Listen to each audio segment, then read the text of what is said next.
with that old gear, fighting those giants year after year. Tonight I'm showing you something new. Rare Cats tackles got nothing to prove. Built by fighters who know the game, tested in battles that earned their name. J&S signature, that's what we trust. When monster cats strike, this rod's a must. You paid your dues, now weigh stakes. This is the moment, the change you'll make. No more players fall. This squad's built to brawl. River Cats tackle, answering the call. When giants strike, we're standing tall. J&S signature leading the way, breaking the limits day after day. No more playing small. This squad's built to brawl.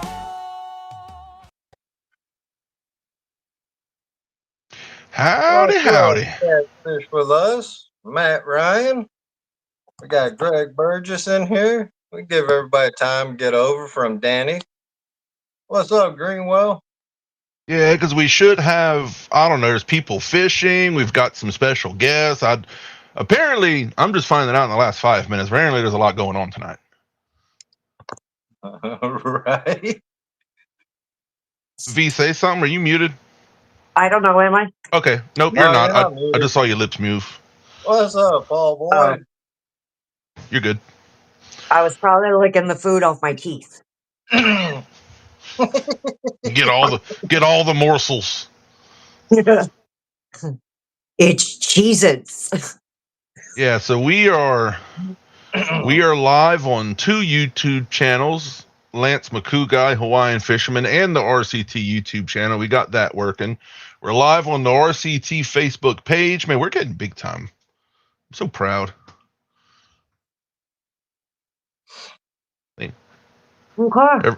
Everybody's still hanging out with Danny. They'll come over. He was just saying bye. Oh, I know. Hey, what's wrong with you today? What's that supposed to mean? She ain't out fishing. I know. Life sucks right now, dude. Oh my gosh.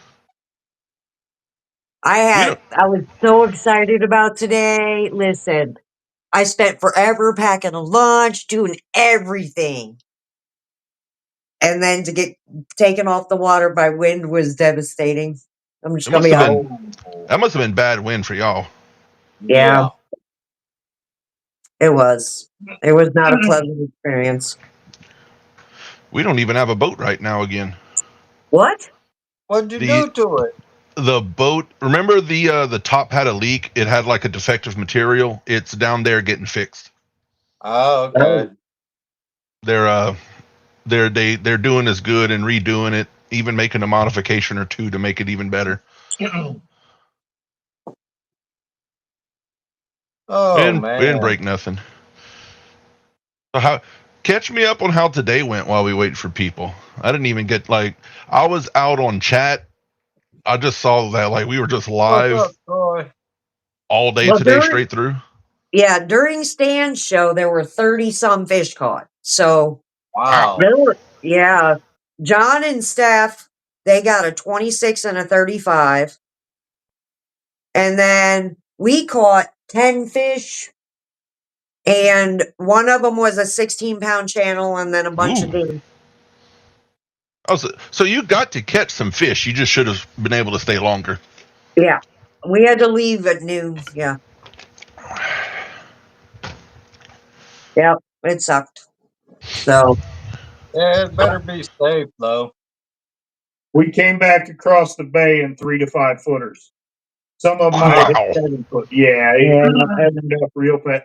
The ride out this morning was the smoothest ride we've ever had up there. The wind changed directions and blew straight in off the lake. And yeah, it's 3 to 5 footers in a 17-foot boat. Yeah, do the math. It was horrible.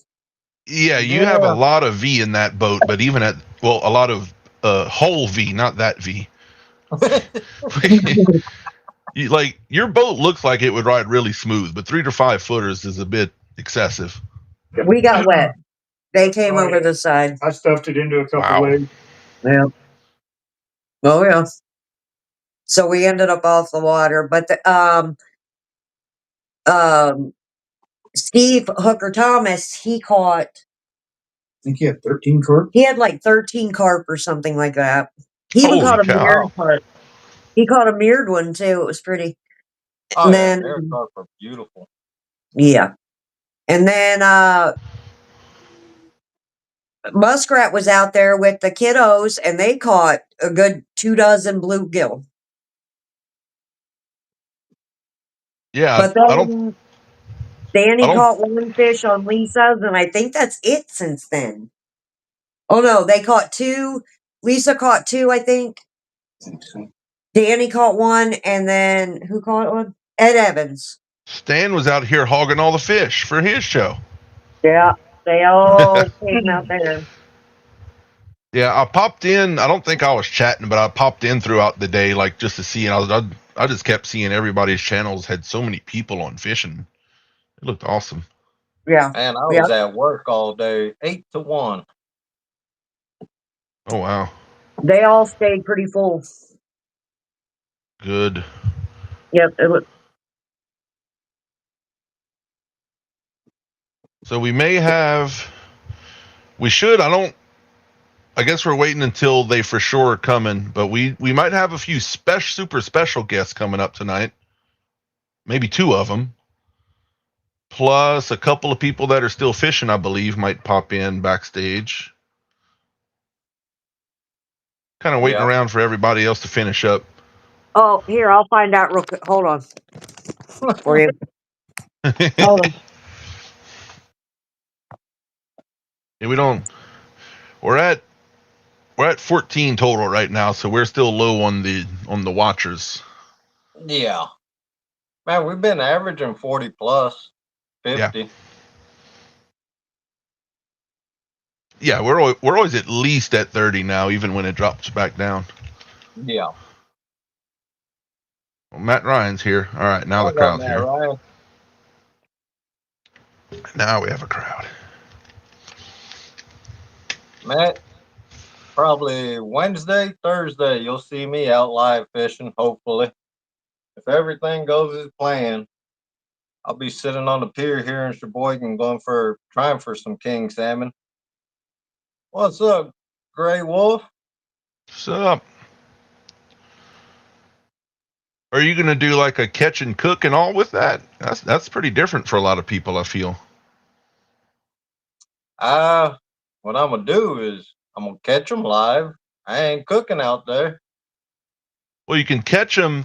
See, what people do, you catch them live, and then you go live either later that day or the next day and do a clean and cook. Yeah. I might. I swear the clean and cook gets you more views than the actual fishing. Oh, all right, wait. No, now we got people coming in. Holy smoke. Oh, Randy, you are a robot right at the moment. Hey, Andrew.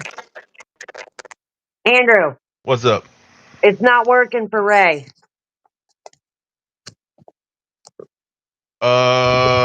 Is he doing it on his phone? Because that's usually the problems. I don't know. I did it on my phone. Randy, I'm gonna mute you for a moment while we figure them out. Oh, I think he dropped out anyway. I'm sending him the link that was in the group.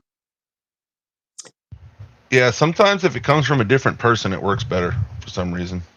Yeah, it's weird like that.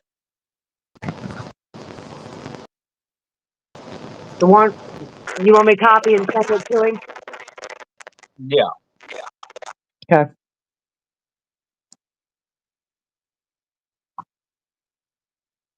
There we go. Well, Randy's set up.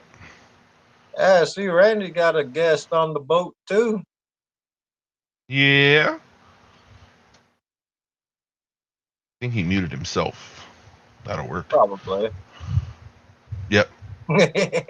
Hi. How y'all doing? All right, I sent it to him.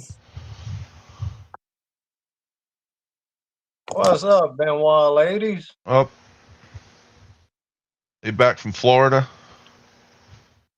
Oh yeah. Can you hear me, Andrew? Yeah, I hear you. You good?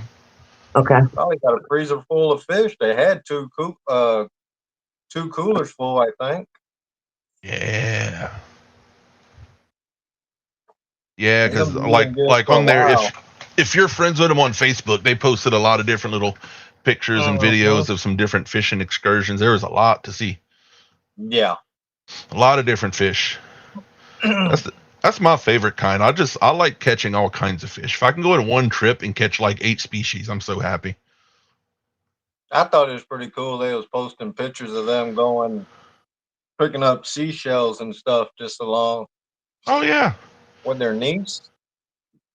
Yeah. You'll never see a picture of like Creech and John walking down the beach picking up seashells, taking selfies. They don't do that. But we get that from Benoit's. It's another angle. They look like they had such a good time too. They looked happy. Extremely. Yeah.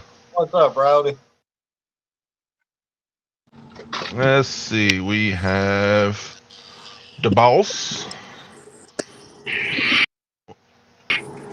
What you got going, John? We got the real boss and we got John.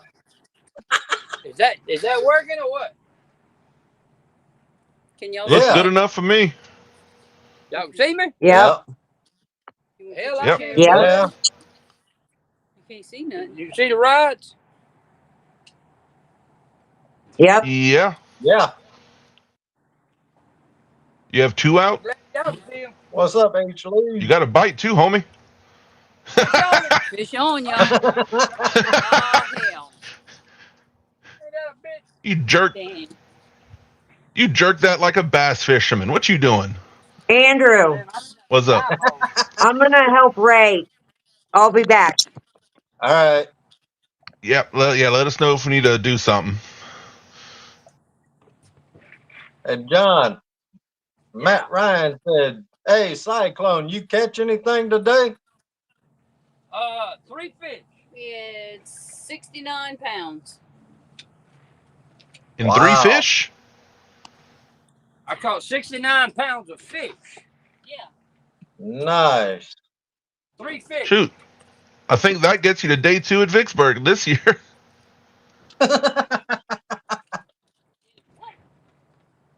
There you go. Look at it. Trashy dough. Let's see. Let me try to get one of those partial full screens for John if we can get a takedown.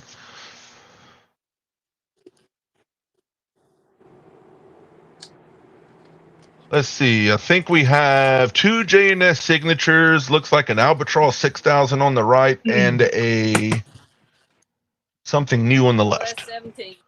Yep, that's a Pro S on the left. Yep. Oh, yep. Let's see. Back from Florida, sadly, got a couple more videos and pictures coming out still with lots more catches and fun. Would love, John the Benoits would love to see you skipping down the beach looking for seashells. Watch it. Watch. What's up, Bobby? Oh Lord, I What's forgot that? he has access to the link.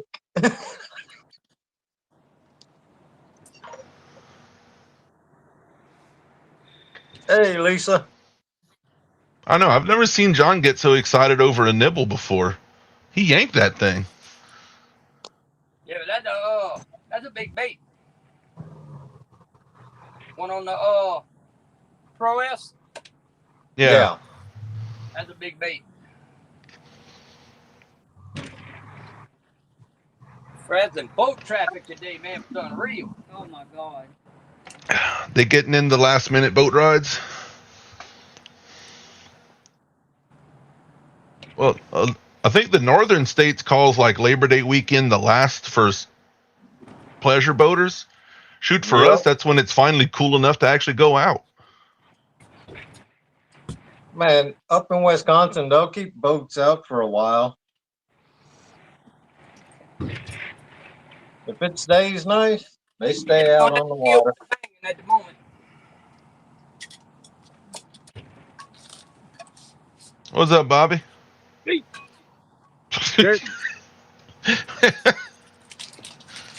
Like How's around everybody doing? November, they start pulling boats out of Lake Michigan, though. Ours won't slow down until about duck season. Then it doesn't get less. It just changes type of boat. I'll be Yeah, glad up when here all though, these you gotta pleasure boaters are off the lake. up here they gotta pull all their boats out of Lake Michigan out of the harbor because the marinas, because it'll freeze up. You drinking your 90 weight there, John?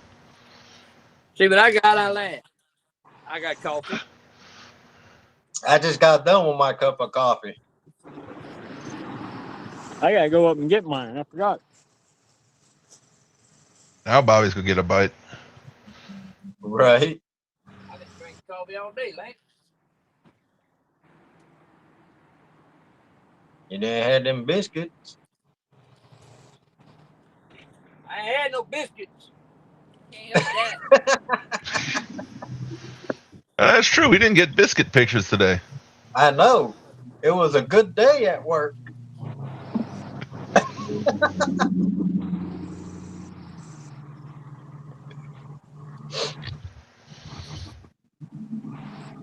I was waiting for that biscuit picture around 9:30, 10 o'clock usually.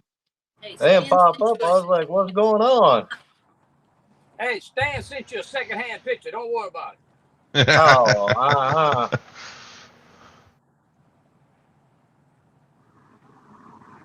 Well, Oh, what we got now? Let's see. Uh-oh. who we got? Prepare yourselves. Even though he's a little bit sideways for some reason. How about that? How Hey, about, let's see, hold on, let me, What do I need to do? Stand it up or what? no, you good. We got somebody more important than you now. Oh man, kiss my. How about, what they call you? The Catfish Commissioner, is that it? Yeah. Ambassador. Here we go. No, that's the commissioner. That's what they call me. Yeah. Ray What's up, Ray? how's it going, Ray? Ferguson. Yep. What you coming in here to bless us with? It looks like I'm froze up. You look good to me. Okay. Not much. Just see what y'all was doing. Just out here trying to catch a fish, talk noise. Basically. How can I turn? Is that better? No, that's not better. Whoa. Is it? Yeah, what's weird, it left you vertical, just turned the whole thing sideways. Yeah, that's weird, Yeah. isn't it? Yeah. How do you fix that? That might be a phone specific thing. Do you have your screen locked? No. Camera Is that- facing back.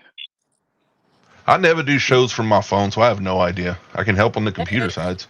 Hey Ray, all I can tell you is anytime you get on live with us, there's always something. Yeah.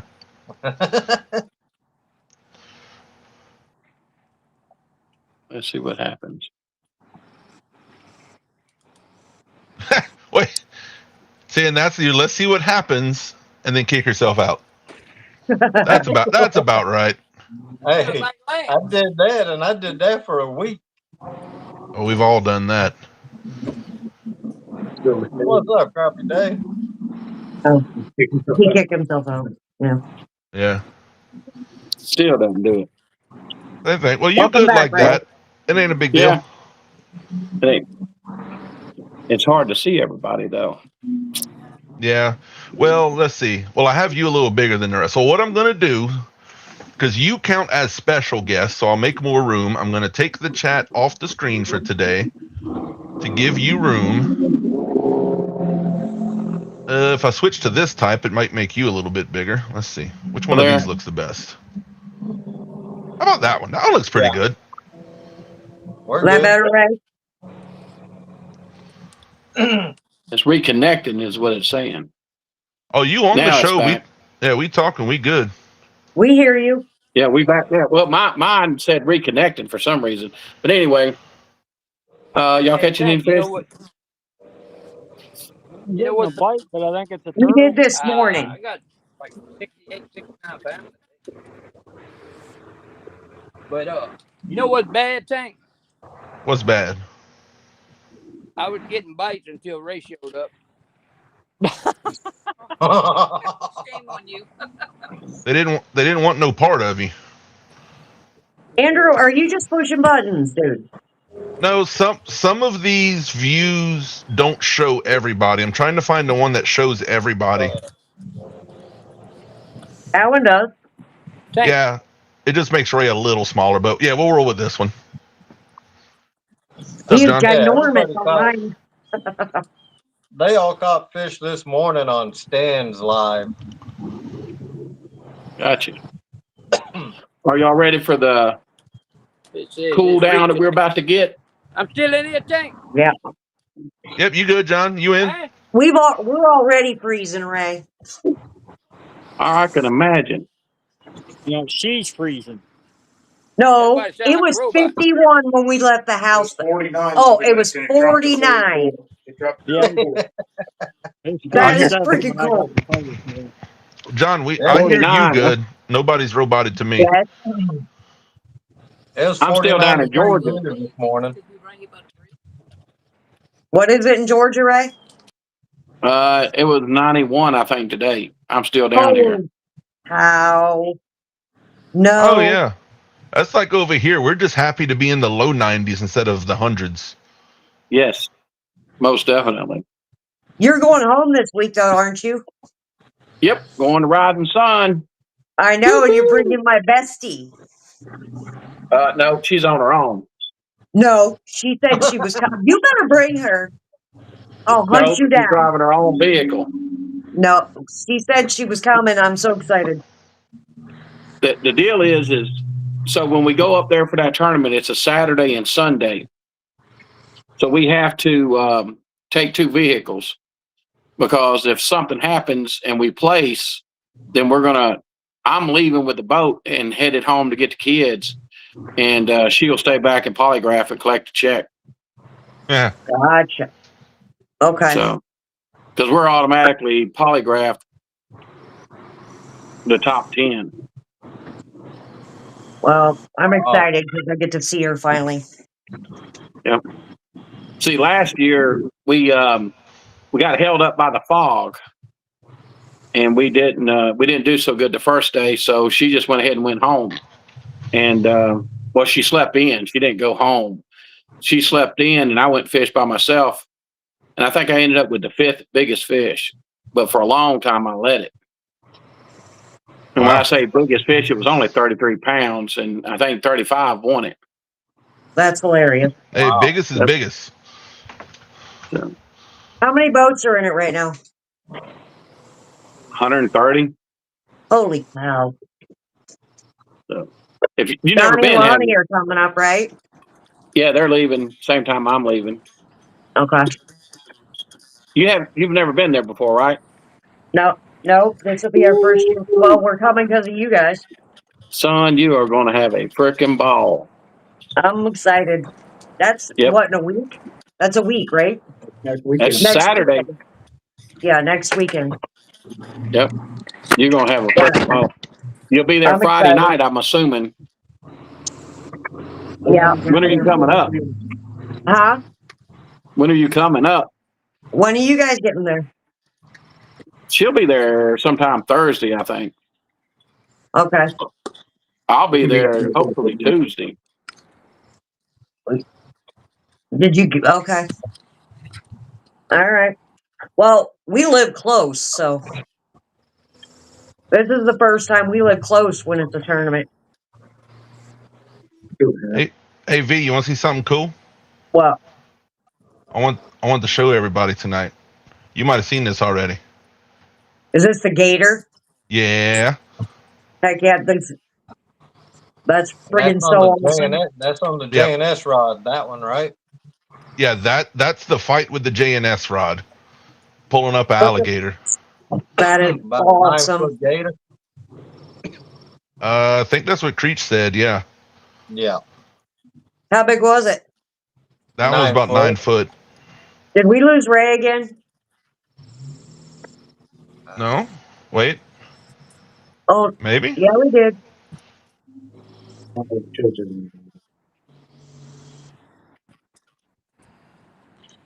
That's awesome. Yep, there. Yeah, his head came up finally. That's a big boy. Boy, handle it like it's supposed And to. then Which one? the gator. And then avert your eyes if you don't like a small amount of blood. Just quick warning. But here's a picture of a different one they caught. V, close your eyes. Is it Close. hurt? It's not Oh, alive. it's Close your eyes. right. It's, oh my gosh. This is one they caught whoa. on an Ancient Mariner reel and rod. I think the same night. But this one they actually That's had the pictures of it. That's the albatross rod and The OG. yeah, the OG. 6000. Why'd they kill it? That's food. Because they go Oh eat my it. They're going gosh. in their belly. Oh my gosh. Hey, I was nice enough to warn you. Oh, we did lose Ray, I think. Yeah, Yeah. we're watching for him. Yeah, I'll see it if he comes up. I just can't, even with all this animal killing, you Mine's in and out. So I want to, evil I want to ask Ray about the new tournaments and stuff. I know he's been talking about it on every other show out there, but we'll ask him to. Yep. I personally like the conversations that are happening about uplifting the whole sport and Me everything. too. Because the individual companies and people can't grow if the whole thing doesn't grow. You don't want to all be fighting over the same piece of land. You want to carve out new pieces of land. No, and if we want to get it recognized and legit and then start putting walls out that protect catfish, the more stuff we make big, the better it is. That too. And yeah, if you make these tournaments big, nice, and well known, that gives you a bigger platform for conversation. Yes, it does. It's why I'm working so hard to get the Golden Whiskers known. If they recognize that people actually do this then it can open up the door to get the laws changed and the fish protected. Jeremy said it's really hard to make boots if they're still alive. Oh my gosh. Oh my gosh. I didn't show V the picture. I specifically told her to close her eyes and I watched for her to close her eyes before I pulled it up. Oh my god. If you ever notice, I mess with her about that stuff way less than most of y'all. Boots, really? Really? That was Jeremy. That was just me reading comments. Oh. Oh my god. Sup, Danny? So are you still fishing or are you back at the truck? How can we not get Ray back up? I don't know. Hope he didn't give up on us.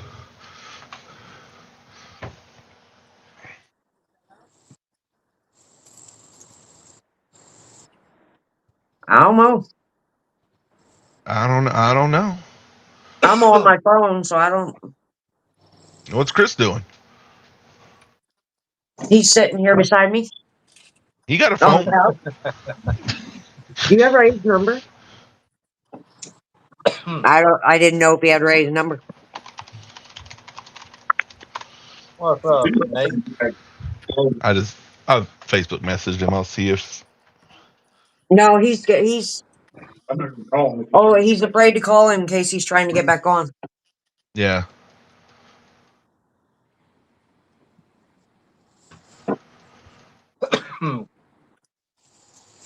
Oh, well, wait. There he is. All right, he's back. Yep. I was trying to turn my daggum picture around where I could get sideways. Do you have Ray Big Fish Ferguson as your name? No push. Yep, that's I'm waiting for him to change it to Ray the Ring Winner. Wait, you I know made he him wants to laugh win and he that cut ring. himself out again. There he is. I like it. That's hilarious. Maybe he's got to turn his phone sideways and then come into the studio. You know, that's probably it. That's hilarious. Yeah. Hey, I'm gonna be a pro of signing in and out. Woo! That's okay. I did it 5 times on Danny's show. 5 times. Yep. I was like I said, I was trying to get the camera flipped around, and it's got buttons. I think Stop pushing buttons, Ray. Lance had a good suggestion. Did you What's try that? to turn your I phone was wondering if you sideways, were coming then down enter the there. chat? Yeah. What is there to eat other than? Oh, we're watching Bobby now. I didn't get to lay anything out because we weren't supposed to be here. Oh, Yeah. He has to have. He's got to have his phone sideways. Danny said. Yeah, That's put your what I phone thought. sideways and then come in. Because look, see, I'm sideways, but I'm still little. Well, I got mine Huh. straight up and down. Yeah, it'll be fine, Ray. We can look at you straight up and down. It's fine. Look, it's very thinning when you do it that way. It looks good. Yeah. Every time I go to hit the back button, it signs out. Yeah. Nah, we'll be good like that. I At wanted to least ask you can get it something. back in. I kicked myself out one time. I couldn't get back on my own live. I was curious if you had anything you wanted to talk about regarding the catfish community and tournaments going on.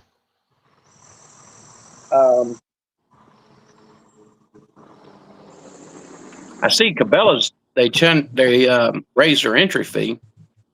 Is that the Bama I didn't. Blues? No, not the Bama Blues, but Cabela's down there where you're at. So Cabela's has got a tournament coming up. They raised their entry fee to $500. I don't even know which one that is.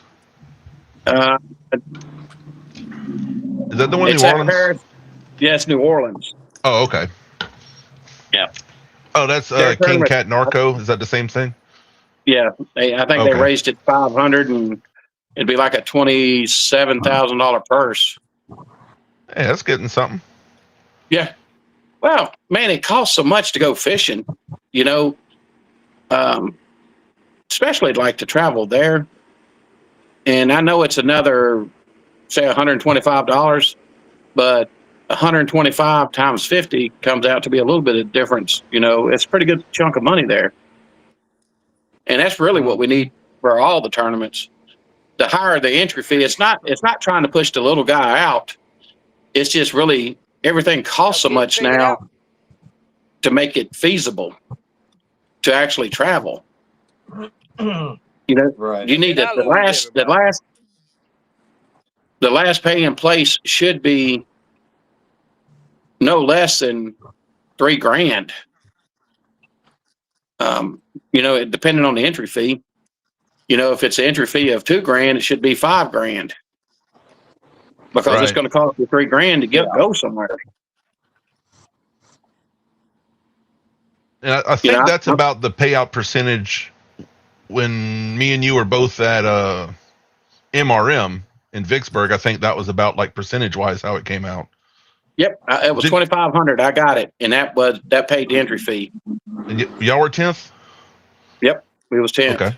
And you got your entry fee back basically. Pretty much, yeah. Which would have I been know nice it's to have an additional $2,000 to go with that to help with the expenses. You know, Yeah. I know this is going to sound crazy, but I would have rather my $2,500 went to the place ahead of me, and it Yeah. would help pay his way. Does that make sense? It does. Yeah. So, Oh yeah, because people don't realize how much it actually costs to travel there, all the gas, everything. You got to just the time and stuff. It costs a lot of Yeah. money just to do it. yeah, we was playing around the other day, me and Donnie Fountain. I estimated they've spent $1.5 million in their tournament career fishing. Wow. Wait, how many years over would that be? I want to average that. That's like 30. That's like, this is how I figured it. $1,500 a tournament. And that's fishing only 25 tournaments a year. And they fish way more than that. So that's 37,500 a year Yep. at that number. Times that by 33. 1.237 million. Okay, so now add, I think it's 650,000 in boats. Yeah. Yeah, you're well over 1.5 million. Well over. Yeah. Yeah. But that's just, that's what people don't realize. That's insane.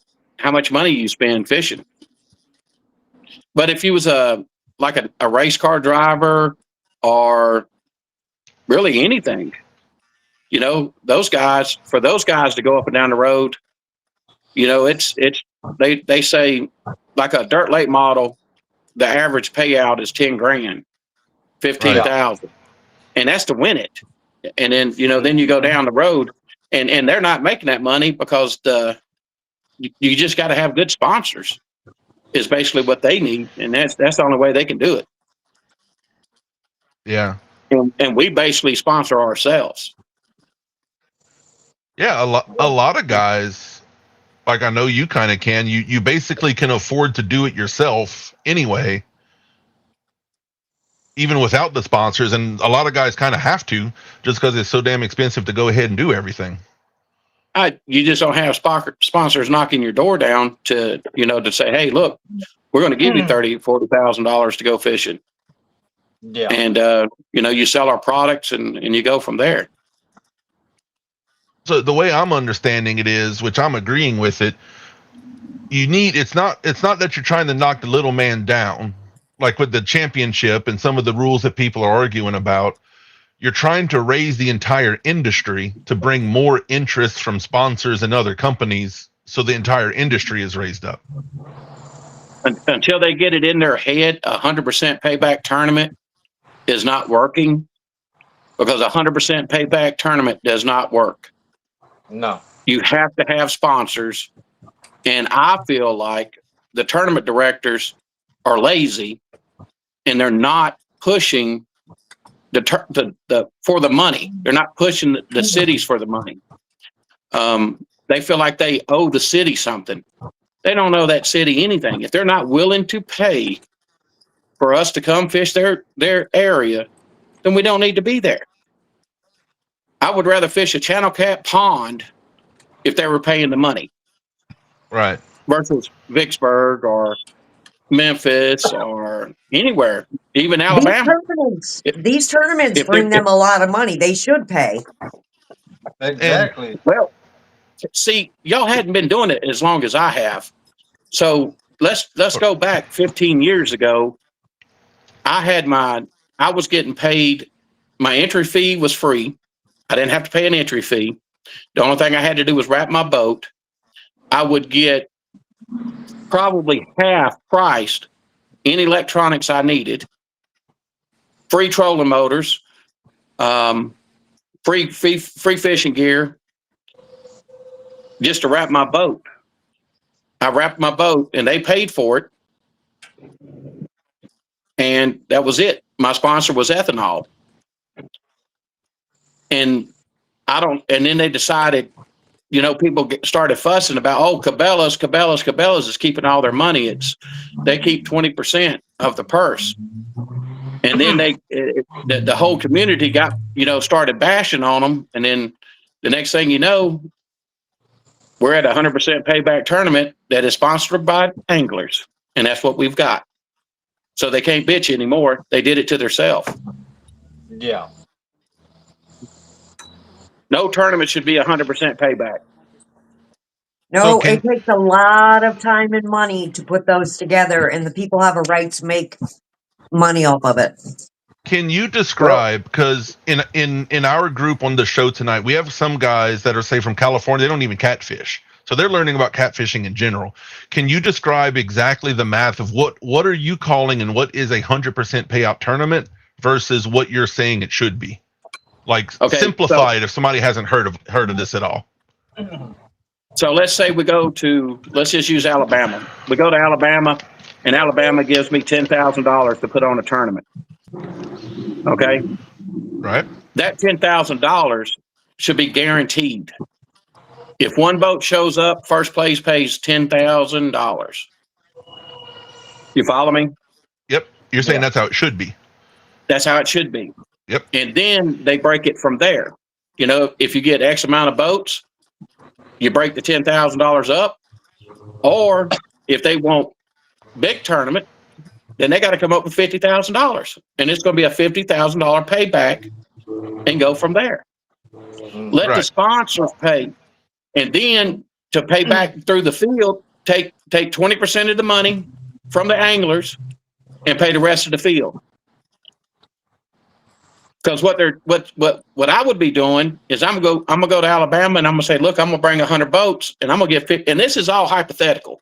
Yeah. So let's say I get $50,000 and I put the $50,000 in my pocket, and then I'm gonna fish off. Then y'all, however many boats show up, that's what you get paid. That's not how you grow the sport. So you're saying right now, and I'm just clarifying to make sure everybody got it. Right now, sponsorship money goes to, say, the tournament, and they make money off of that. And the boaters' entry fees is what pays the prizes, and that's how it's working now. Yes, that's the way it works. And you're saying basically flip that around to where sponsorship money goes to the prize pool, so you have guaranteed money, and then you take a portion of the entry fees, and that's what pays the tournament directors. That's right. So you're Back talking in- about flipping it over from what it is now. Yes, let them keep the 20% of the anglers that they bring in. Mm-hmm. And what you're going to see, okay, and put it in the comments. How many anglers has ever been called from a tournament director to see if they were coming to the tournament or not? That's a great question. That's right, because I see Back your in the point with day- that, though. 15 years ago, he got 20% of my entry fee, so he was making sure I was going to be there. So they got on the phone and they called 50 to 100 people to make sure they were coming. It puts the risk on the tournament directors to make darn sure that boats show up and this works out well. That's right. And we've But got by way doing it away that- from that. But by doing it that way, yeah, the tournament director has a lot of risk, but you give so much value back to the fishermen. The fishermen really, really want to show up That's right. because there's they a lot have of that people- guaranteed prize pool.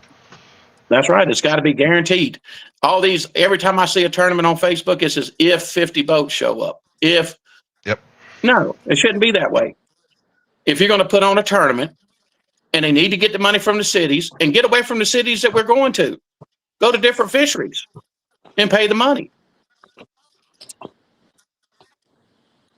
Yep. I'm sure And- there's towns that, and I'm no tournament director, but I know there's towns out there that would pay $30,000, $40,000 for 100 boats to show up and stay a week at their town and book all their hotel rooms and eat the restaurants out of all their food. They would love that. I'd be curious, Matt Ryan, if you have input. Matt Ryan is a huge saltwater fisherman guide. He guides every major saltwater fish you can imagine and does tournaments out in California. How do you feel about this tournament payout stuff? Because I know y'all do them too out there, completely different fish species. How does that conversation that, like what Ray Ferguson's telling us, kind of? Yeah, just comment, Matt. I'm kind of curious of how you feel on that kind of stuff, coming from a very different industry. I'm pretty sure they they have sponsors that put money up. I'd bet on it. Yeah. Because they go for a lot more money than what the catfishing tournaments are. Oh yeah. What I feel like is we're getting advantage taken care of us by the big people, not the sponsor, not the directors, but the cities. I feel like the cities kind of take us for granted. Yeah. And one of the, I'm trying to sense it. I think everybody on Panel Hill all agrees with this already. So I'm trying to think of what the other side's arguments are, what I've heard before for you. One of the things is, well, increasing these payout fees in this, we're forgetting about the small man fishermen. And they would say, "Hey, Ray, well, you're just trying to benefit yourself because you're a big time fisherman. What about the little guys?" I'm not a big time fisherman. I'm a traveling fisherman that needs to pay his bills. Just like that fella, he's going to spend just as much money as I am. But I would rather him have a chance to take home money, to cover his expenses, and to keep him to where he can go to another tournament.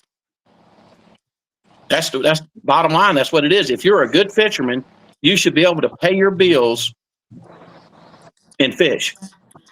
Yep. That's hard to do. No, it ain't. It ain't that hard. You don't have the reason why it's hard to do is because the money is not there. Right. I mean, in the way it's set up right now. That's right. In the way it's set up right now, that would be hard to do.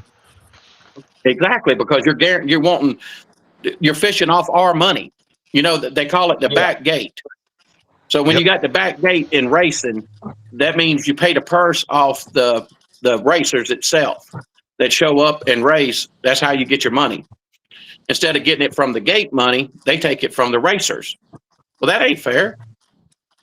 Guarantee the purse and let's move on and let's see who wants tournament fish. And if we have to cut out smaller tournaments, that's okay. If we only have to fish 5 times a year, that's okay. Let's have 5 tournaments where we can fish and make money at it. Okay. Yep. Yeah, I'll remember to ask Captain Dave that question later. I'll get his opinion.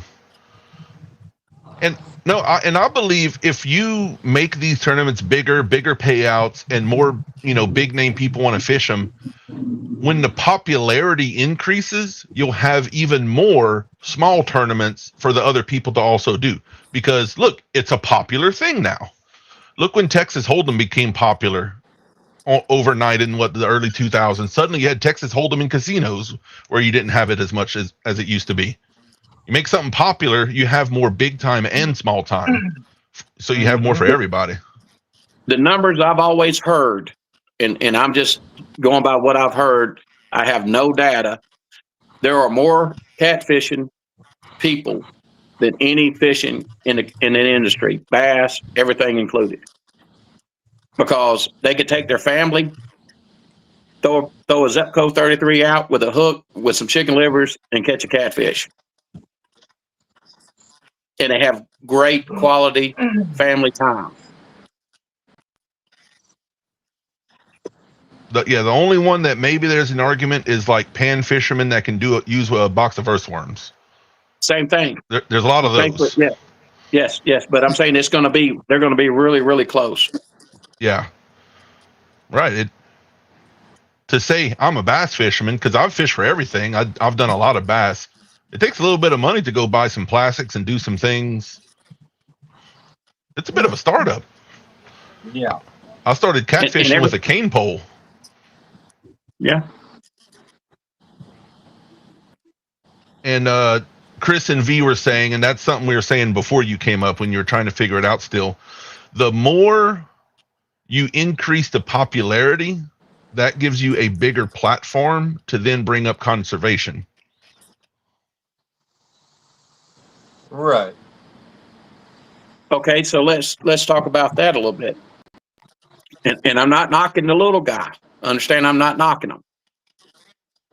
If you cannot afford an entry fee, then that means you can't afford the proper equipment to take care of a fish. Am I wrong? That is an excellent way of pointing that.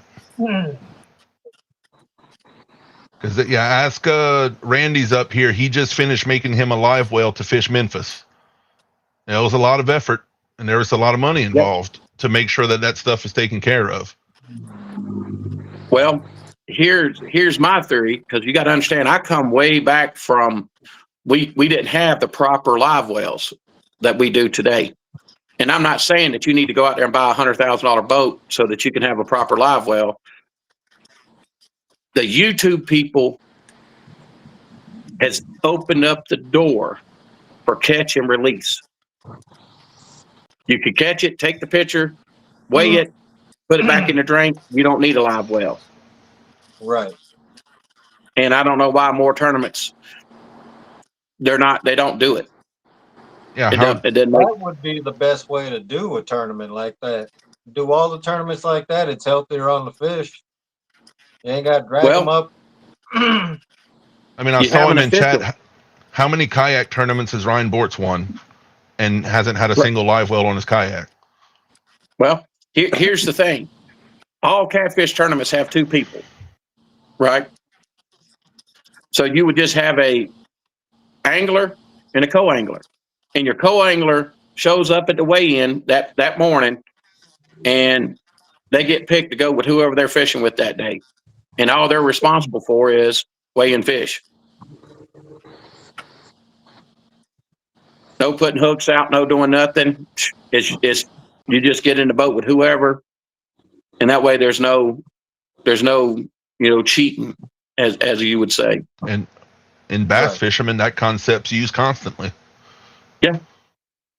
And Spyron came in the chat earlier. That's the owner of Ancient Mariner, and he said when he did tournaments, and he's talking saltwater up in the New England area, when he did tournaments, the marine equipment companies, engine manufacturers, sporting good retailers, restaurants, that's who paid for tournament winners. And so Mhm. he's talking just like you were saying. Having the sponsor. Yeah. I feel like, and this is just how I feel, and if it hurts someone's feelings, I'm not trying to, but I feel like our tournament directors are lazy. I feel like they're not trying hard enough to make the cities pay. We was doing it 15 years ago. We can do it today.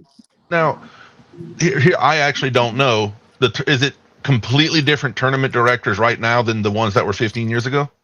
Or are any of Yes. them the same people? It's all different people.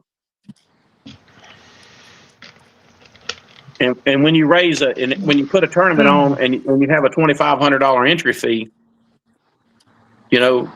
that's great. But really and truly, the city needs to be paying it. And the guy that's getting the $2,500, they should be getting 20% of our entry fee. Okay. And they go home and go to work. That what happened is, I feel like all these people started fussing and saying, "Why are you taking our money? Why are you taking our money?" Like they were with Steve, like they were with Bama Blues, with Alex. Alex has to be so transparent today to have a tournament, and I don't think that's fair to him. I think he should get 20% of whatever the boats show up and go from there. Make his cities pay out, or we don't come. Yeah. And Alex it's is only putting a gonna lot happen. of work for his. Yeah, Alex has busted his tail. Alex has got a heck of a tournament. 'Cause before he got Morgan City, he even called Jeremy just to talk about the area and things. Mhm. Just he kind of told us the amount of research and effort he took getting into that Morgan City area to make it work. What I feel like, if anybody could pull it off, Alex could pull it off without a shadow of a doubt in my mind. But I feel like what's happening is there's other directors that come in and mess him up. They say, well, we're going to come in with a catfish tournament and we'll do it for 5,000. Alex wants 10. We'll do it for 5, and we'll bring the same amount of boats. And it shouldn't Basically be that way. undercutting him. Yeah. That's Just what I taking feel the like. carpet right out. Yeah, that's what I feel like sometimes goes on. They got options. Does that make sense? Right. Mhm. You have options when you're either going with me or you're not. Yeah. And I feel like his tournaments, the tournament scene would go, but I feel like it would go away a little bit. But then when it come back, it would come back strong. I think in the industry, we need to rethink how we're doing this. And what's weird is what I'm learning from you rethink of what was working. Yeah. And reset to what was working. Yeah. Which, like, when 15 years ago, in my mind of when things worked out, that seems to be about when catfish started a boom. Was about that 15-year mark ago that you're talking about. Right. So obviously it was working at the time. And then I feel like there was people maybe didn't do things the way it was supposed to be done, but everybody the 2 traveling tours guaranteed money. It was guaranteed. Now, I guess we can move on from what could or should or woulda. How are you feeling about the World Championship in May? It's going to be tough. It's not a very friendly fishing friendly area. The Ohio River throws a lot of curves to people, but there's going to be a lot of good people there, and it's anyone's game. Yep. How's that one being run for this year? There's still a little bit of how things are going to run because it's brand new. This isn't. It wasn't a. How do you say it? It's in its beginning stages, and what they're trying to do. I know what they're trying to do is make it great and make it something that it used to be. In Make the it World something Championship. special. Well, it is very special tournament. That's beside the point. But what they're trying to do is to get the interest of everyone. Us old school people that grew up and that was the tournament to go and win. That's we're getting old. A lot of the guys I fish against are not there anymore. And so it's lost its value. And now we just got to get the younger generation in. The way we treated the World Championship was our Super Bowl, was our Daytona 500. That's the way you look at the World Championship. Yep. And it means something because it was really cool when I saw you in your jersey in Vicksburg and I saw the years and World Championship on the back of that jersey. I was like, that's cool. That looks like it means something. It does. That's a special thing to see. My jersey don't have none of that stuff. I just made this myself. Oh, it fell down. I ain't got no special things on mine besides River Cats. That's pretty special. When you go and you try to win something for multiple years, that's what it's there. It's, hey, this is the World Championship. You get one shot every year. Are you going? Right. Yes, you go. I understand what you mean because not in fishing. I am also a world champion in something completely different. I'll tell you off screen what's that far. Yeah. It sits right here. The pro staff knows what that is. It sits right here every time I'm on camera. That's right, because it's important to you and to other people. And the people that know what it is know it's special. And because it's special, that's what I've done I like this conversation because I've done a lot of competitions in non-fishing in different ways, including what that trophy was for in college. Having a world championship, and I remember young people in college would come to me like, oh, that's you that won last year. And I could be like an advocate for the sport I was in. And it meant something. And I could help grow it by doing that. So I can see what you mean by, and you're doing that with like me and Jeremy when you give us help. You're this world champion advocate helping us come up that are new in this.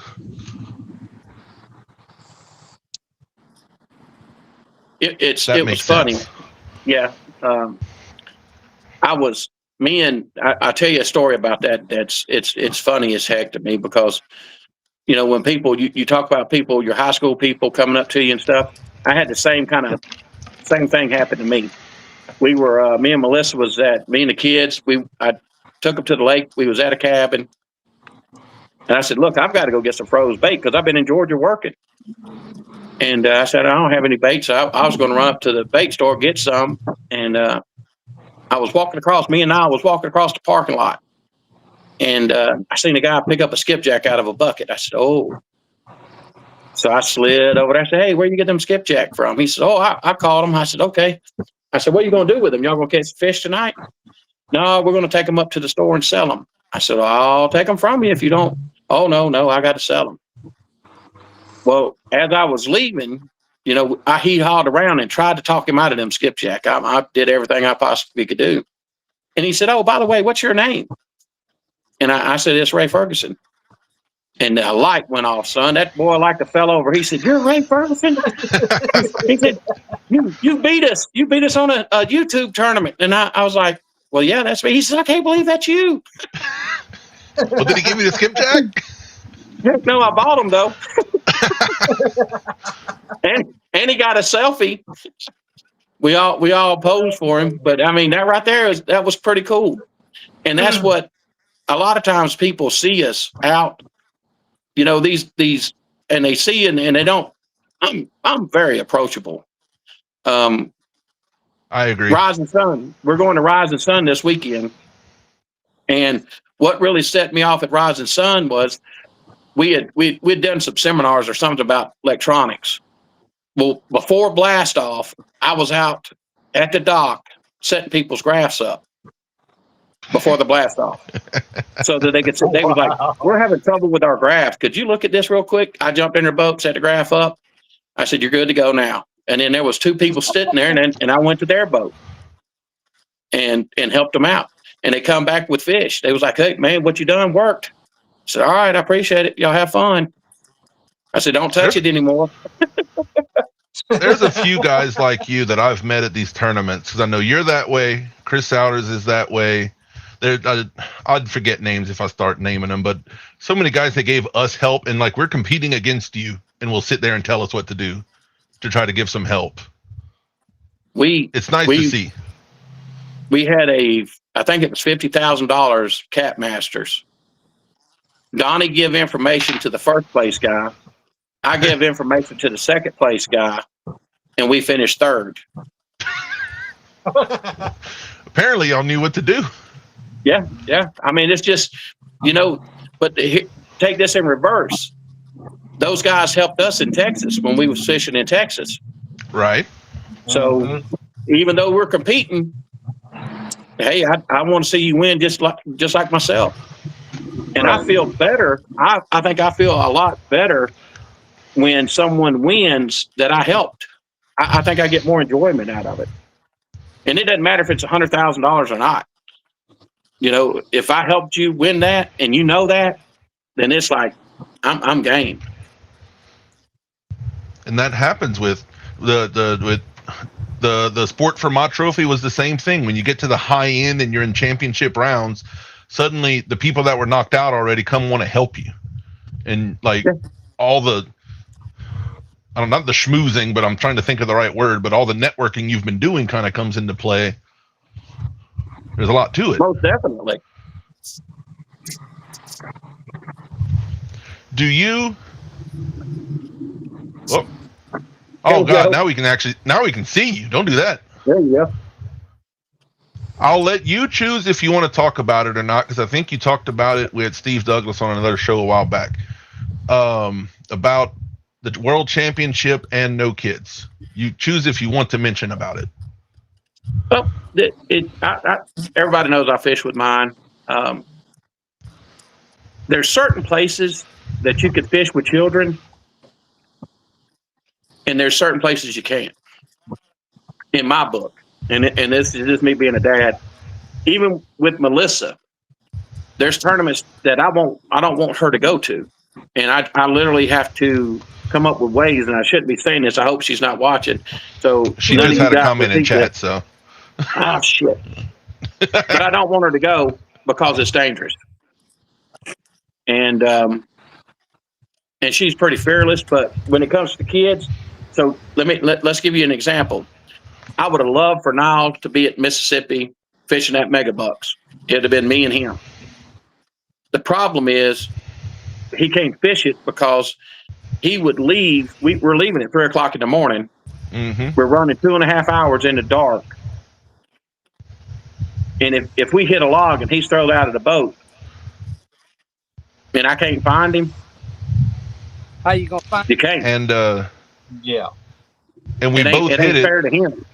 That south wind, the day one, that south wind coming back upstream, and we were all in 3 to 4 foot rollers the whole way back upstream. Yep. That was a rough ride. I would not want to have a kid with me. It was me, Jeremy, and Danny, and that was rough. And the thing is like when you fish with them, and it's cold, you know, like it's coming to the winter, you're liable to be 40 degrees. Mm-hmm. And you don't need to be out there in that mess. He don't need to be out there with where there's a lot of money on the line, and I'm not comfortable with the people. I don't know the people. You go fish a Cabela's tournament, I'll take him anywhere with a Cabela's tournament. I know the people. I fish with them. They're great anglers, and they're very respectful. You go to Mega Bucks, there's people from everywhere, and you're buying your way into a tournament, and they come for it's no holds bar, as I would say. There's a lot of nice people, but there was a lot of cutthroat people too. And there's some people that don't know how to be safe on the water. There's 100 boats out there. Some of them aren't going to be completely safe. To give you an idea, we was fishing a tournament in the Mississippi River. We thought the tournament started at 7:30. The tournament started at 6:30. So we're an hour late to the tournament already. So me and Melissa and Donnie, we're headed up the river, and Melissa's like looking back to the motor. And we passed his spot we had marked, and there was a guy fishing it, but he was already past where we was wanting to fish. So we eased around him, and we was just scanning and looking. We didn't even know it was time to fish. You know, we was a little early. It wasn't quite 7:30 yet. And he come up behind us, wide open, and he was within 3 foot of the boat, and he was yelling at the top of his lungs, "You're not fishing here." And I looked at him. They thought it was the game warden coming. And I'm like, there's no game warden back there. That's how close he was to us. Wow. And but that's just kind of show you. And I think that was just a $10,000 to win. Oh wow. Yeah. And to tell you the kind of people, well, to tell you the kind of people we are, we were fishing in an area, and a guy pulled up, and he fished right there. And I was like, "You ain't bothering me." I said, "You're not fishing. You're not." He was out in, I would say he was in the hot part of the scene, and we was in the slack part. And I didn't think he was going to catch any fish out there. We would never go out there and fish in that hot part. He wins the tournament right in front of us. I wasn't mad at him. Yeah. They beat you that day. Yeah. Who cares? It was meant for them to win. It just wasn't meant for us. And you say you wouldn't want your son to be on the boat if you hit a log in the Mississippi. No. Y'all did hit a log, didn't you? Yeah, we told that monster cat. Yeah. Like that's not an if, and, or maybe. It happened. No. And here's the thing. You know what I did? No holds bar. We hit the log. I said, put it back in gear. It went forward, put it in reverse. It didn't go. I said, let's go forward. Let's go. Get it together, guys. Off we went. There was a boat behind us that seen us hit the log and went around us and didn't even check on us to see if we was all right. Oh, wow. Wow. It's $100,000. Yeah. And they say you can't put a price on life, huh? Nope. Apparently it's about 10,000 based on that other guy. Yeah. And like I said, my partners, they was upset about it. They was hot. They was more upset about the guy not checking on us than totaling the boat. Because I guarantee you fishing partners at that tournament would stop for any boat they see in trouble. We would stop for anyone. Yeah. We don't care if we was going to be late to the tournament. If you was in dire need, we would stop, see what's going on, and figure it out. I think I'd tell John to kick one of our pro staff off like I have any power. If somebody did something like that, just passed up somebody in need like that, like, what are you doing here? That's just messed up. Yep. I want to ask you later if you knew who it was. No, I don't know who it was. I didn't want to bother you too much with the since you graced us with your present, but I know you had some very good opinions on a lot of that kind of stuff, and y'all were trying to kind of spread the word on why things are happening and why certain things need to change. Well, obviously they seen it writing on the wall when Bama Blues raised their prices. You know what? Everybody else fell in behind them. So that tells me Alex is leading the charge. And everybody jumped in and raised the prices, and I appreciate it. You know, they needed to. Yeah. Yeah. If you I look at it like there's this. John. What's up, John? You know what I say about it? What's up? I say the rest of them need to quit being pussies and go ahead and fish. They will. They're just gonna complain a little bit. They just need to get it out. The cities need to pick up the money, pick the cities up. Man up. Yeah. Hey, you wanted it. You wanted 100% payback tournaments. This is what you're wanting. This is what you got. Yep. Yeah, sometimes I get some harsh opinions on people at tournaments since I was in, competition for a long time, non-fishing.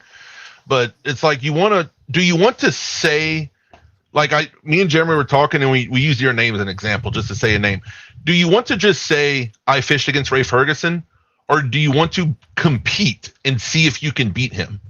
There's a big difference if you want to compete versus just saying you were there. And I think a lot of people just want the ego of, oh, I fished Megabucks and Ray and Ferguson and Chris Souders were there. They just want to be able to say that, but they don't want to put the effort and the time and the thought to be like, no, I'm going out there because we mess with you about it, but we were there to beat you, not just to be there with you. Not like it was going to happen, but we put the effort to try. You get what I'm saying? It's funny. Back in the day, that's how I was. I was really extremely I had to beat everybody. And that was the best thing in the world is what I thought. And healthy competition. Once you get, and it helps to have good competition. That's right. But once you get older, it's not about winning. It's about building relationships with people that are long lasting and sharing information, helping people, doing what God give us all this. And if I figured a little bit out, if he's helped me figure this out to catch a fish, I need to share it just the way I feel. Yep. If you want to up game your fishing and you want to sharpen yourself to be as good, let's say Ray Ferguson is a diamond. You want to be a diamond? Well, you got to cut diamond with diamond and you got to compete at his level, not just show up. If you want to get good, you got to compete against people who are that good. I might be being confusing, but I have a bit of a high horse on that kind of stuff. No, when you say, it's funny you say me, we need to talk about somebody else because there's a whole lot better people out there than me. But your name's on my screen. It's the one coming up. I know, but there's a lot of guys out there that are phenomenal fishermen. And where we got this 100% payback stuff and it's not guaranteed, they're not going to go. They're not going to go and hope 50 boats show up. And you're saying people I might not even know their name because they're not in some of the latest ones. No, they're not in there because they're not going because it didn't make sense. Right. Financially, it does not make sense to fish catfish tournaments the way they've got them set up today. If you were going to fish catfish tournaments, Bama Blues, MRM, and that's it. You can't make money unless you're in one of those. And the World Championship. When they get that set up, the World Championship will be won. Right. So And I think it's three. It's three. Will be four tournaments, and World Championship will be 5. If you want to make money in catfishing, you got to fish you got to fish those 5. Yeah. And I feel like if they do, the tournament directors do what you're saying and use sponsorships to pay the fishermen, you might not have to increase entry fees so much because you're actually getting sponsorships. That's right. The increasing of entry fees is because they're doing the coffee can style, so they have to. Exactly. If you go get your sponsorships, you can keep the entry fee low and the payout high with good sponsorships. That's what I'm getting at. Yep, because Creech had a comment because you know, Michael Creech, and he's run tournaments, he's tournament fished. A lot of people know him, and he said some of us old blue collar boys that just want to fish something like that won't be able to afford it soon. Then it'll just be the upper class. Yeah, and that's what you're trying to say. If they do sponsorships, Creech can still afford to go. Well, this is the thing, and I don't know the fella, but I'm gonna tell you this: that this is how I started. I could fish every weekend. I could fish a tournament. I can't afford that.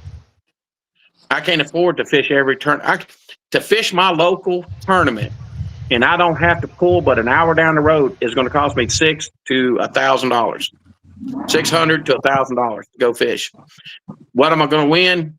$600. Does that make sense? Right. Okay. How many hours am I putting on my boat? Oil. There you go. Oil, So gearing, now changes, fuel. There you go.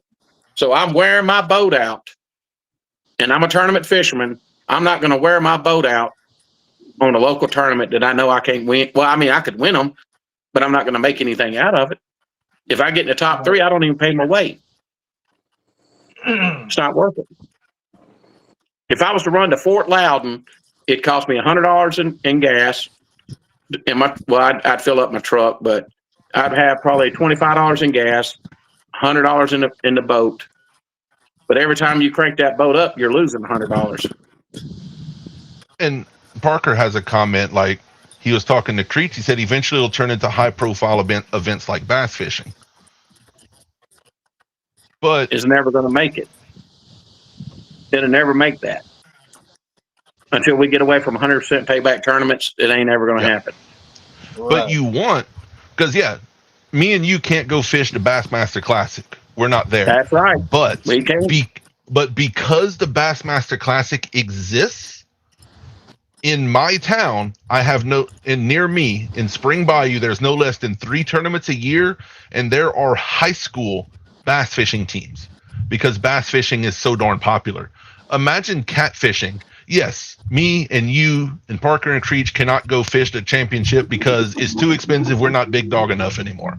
But if it's that expensive and that popular, more smaller tournaments will pop up underneath that. Imagine catfishing gets so big and popular that you have high school kids, high school catfishing teams like Bass has now. Well, you kind of do have that. Yeah. But it's not tournaments. But there's a lot of charities out there that take disabled kids and stuff. So we're out there in that market with children. You know, you take children. Same thing. 10 years ago, we used to go. We'd go to Wren Lake and take children out and go fish. We all donated the money. We all donated our time and our boats. So there's people out there doing it. There's veterans. We're out there taking veterans fishing. You know, we're doing a lot for our community. And we just have to get someone that is able to market us. We don't have any marketing.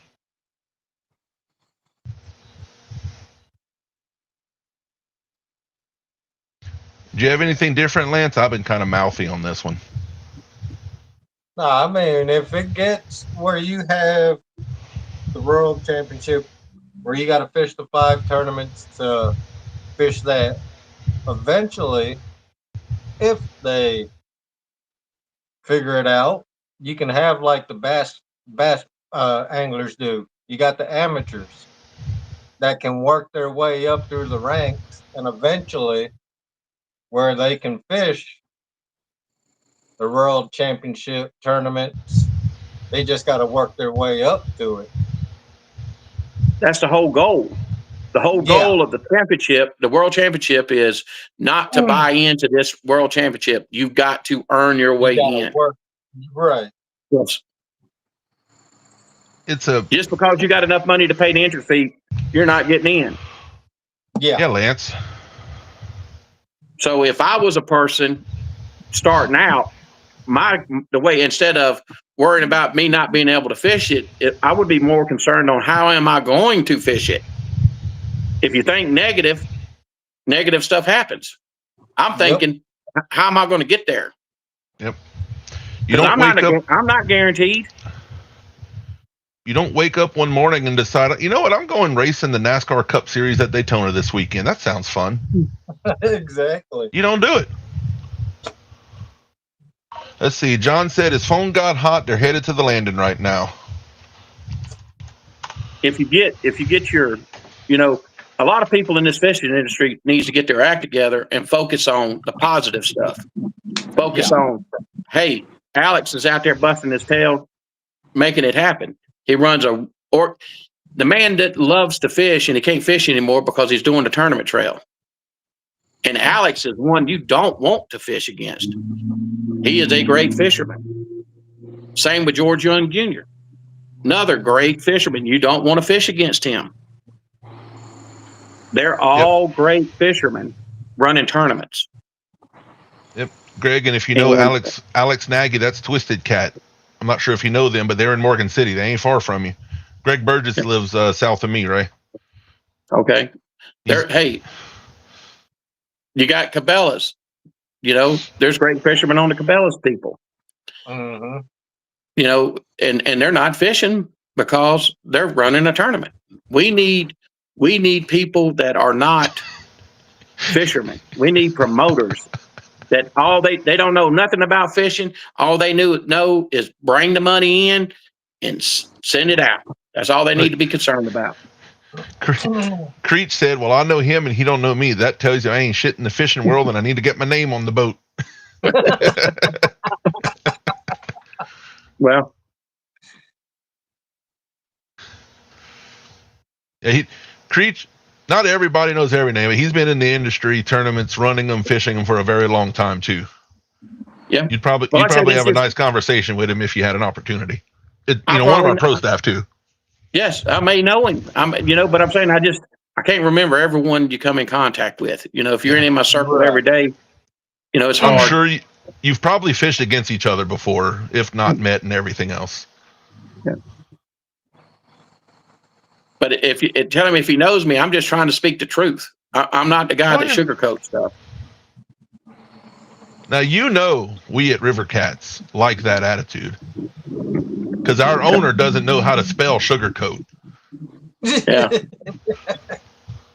I'm just tired of seeing it going the other way. It needs to be more, it needs to be guaranteed. Yeah.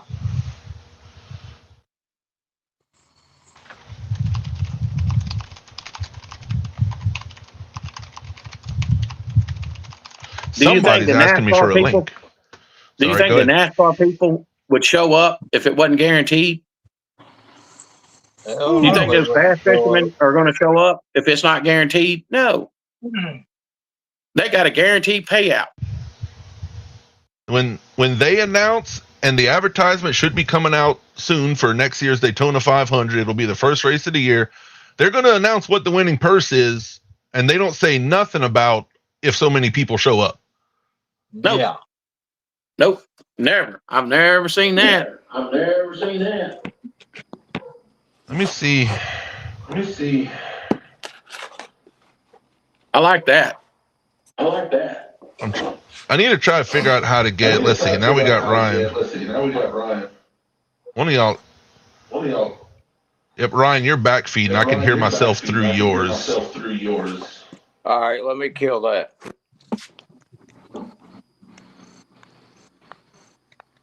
Now look at Ryan. See, he's a professional. Oh, good night, Creech.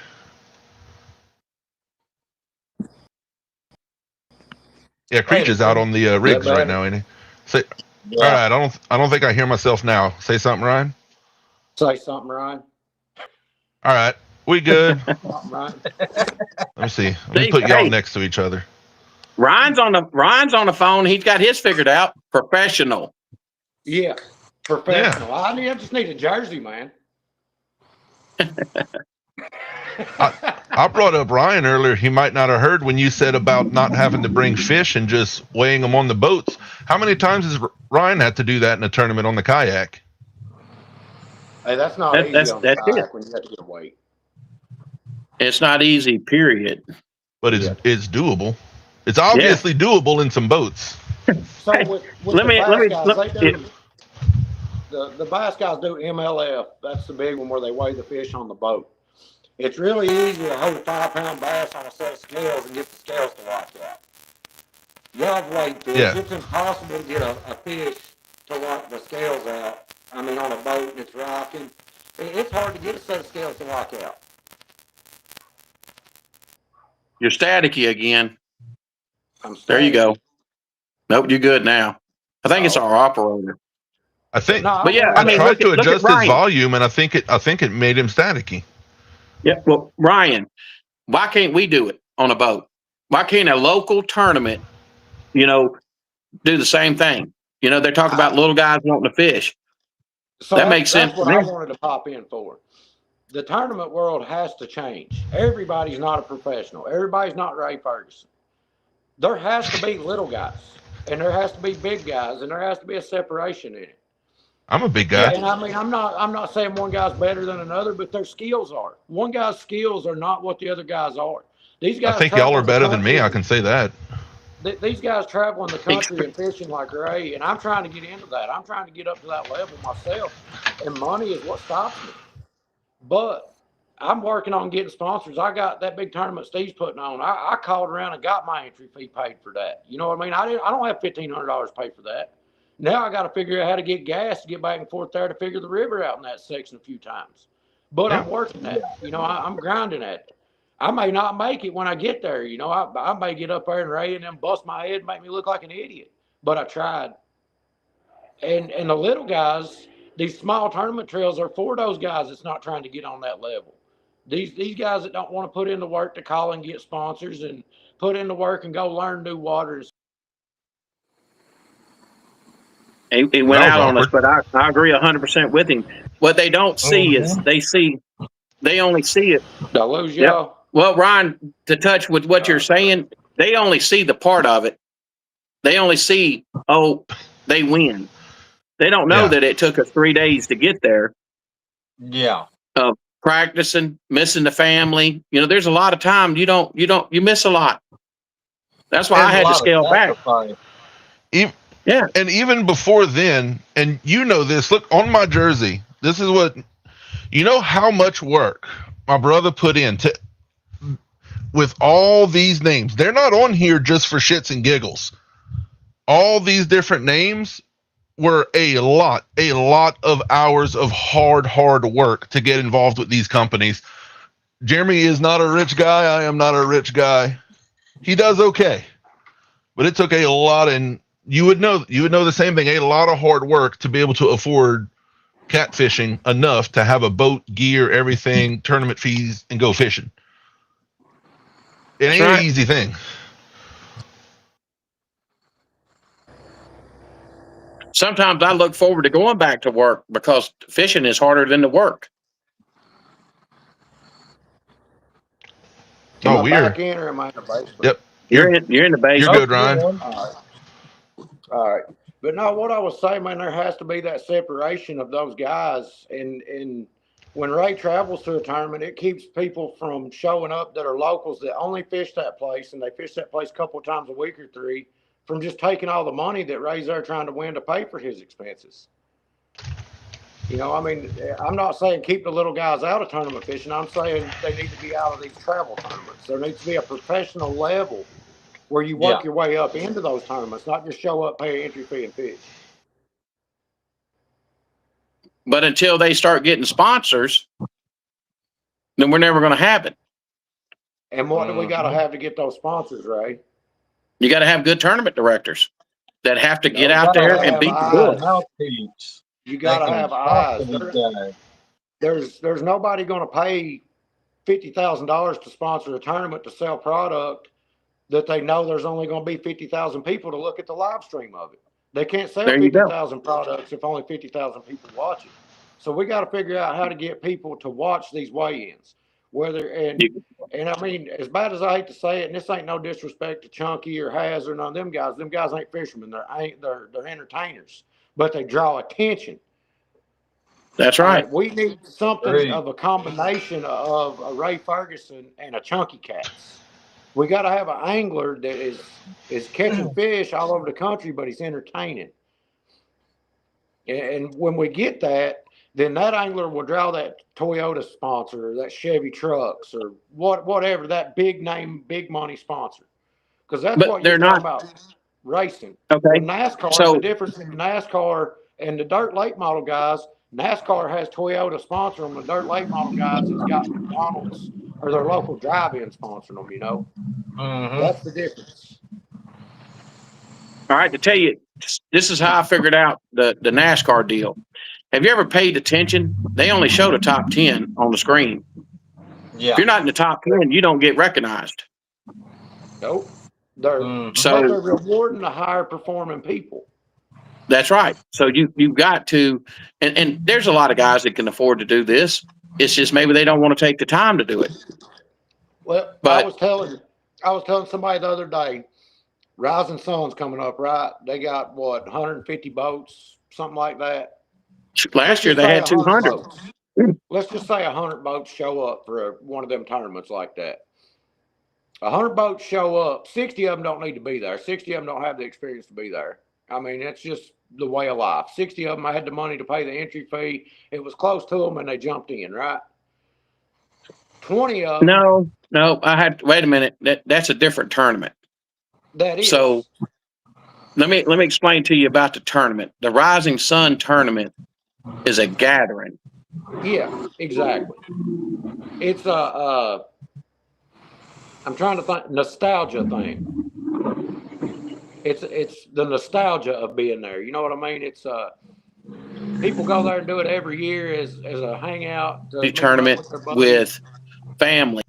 Yes. And anyone can win that tournament.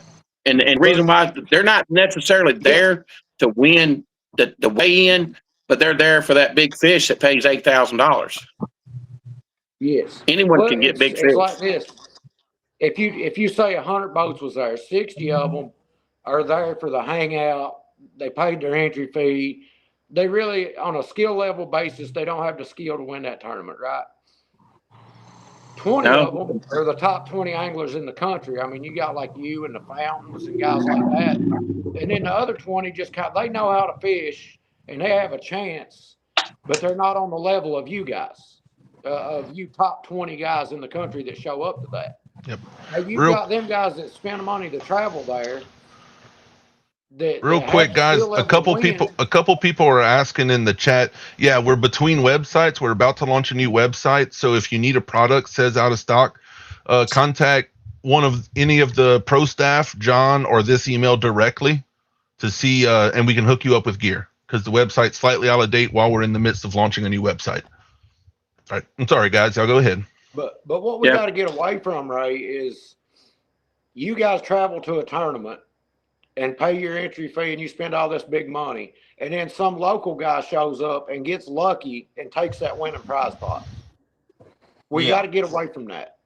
That's the reason you don't want the local guys in it, because it's not because you don't want them there and you don't want them fishing in it. It's because Ray and them has earned the right to be in there for that prize money. You know, and I mean, I don't know where you draw the line on that. I think Steve's onto something with this thing he's doing with getting a trail where you have to earn your way into it, and in some way earn your way up the ranks to be there. Okay, hold on.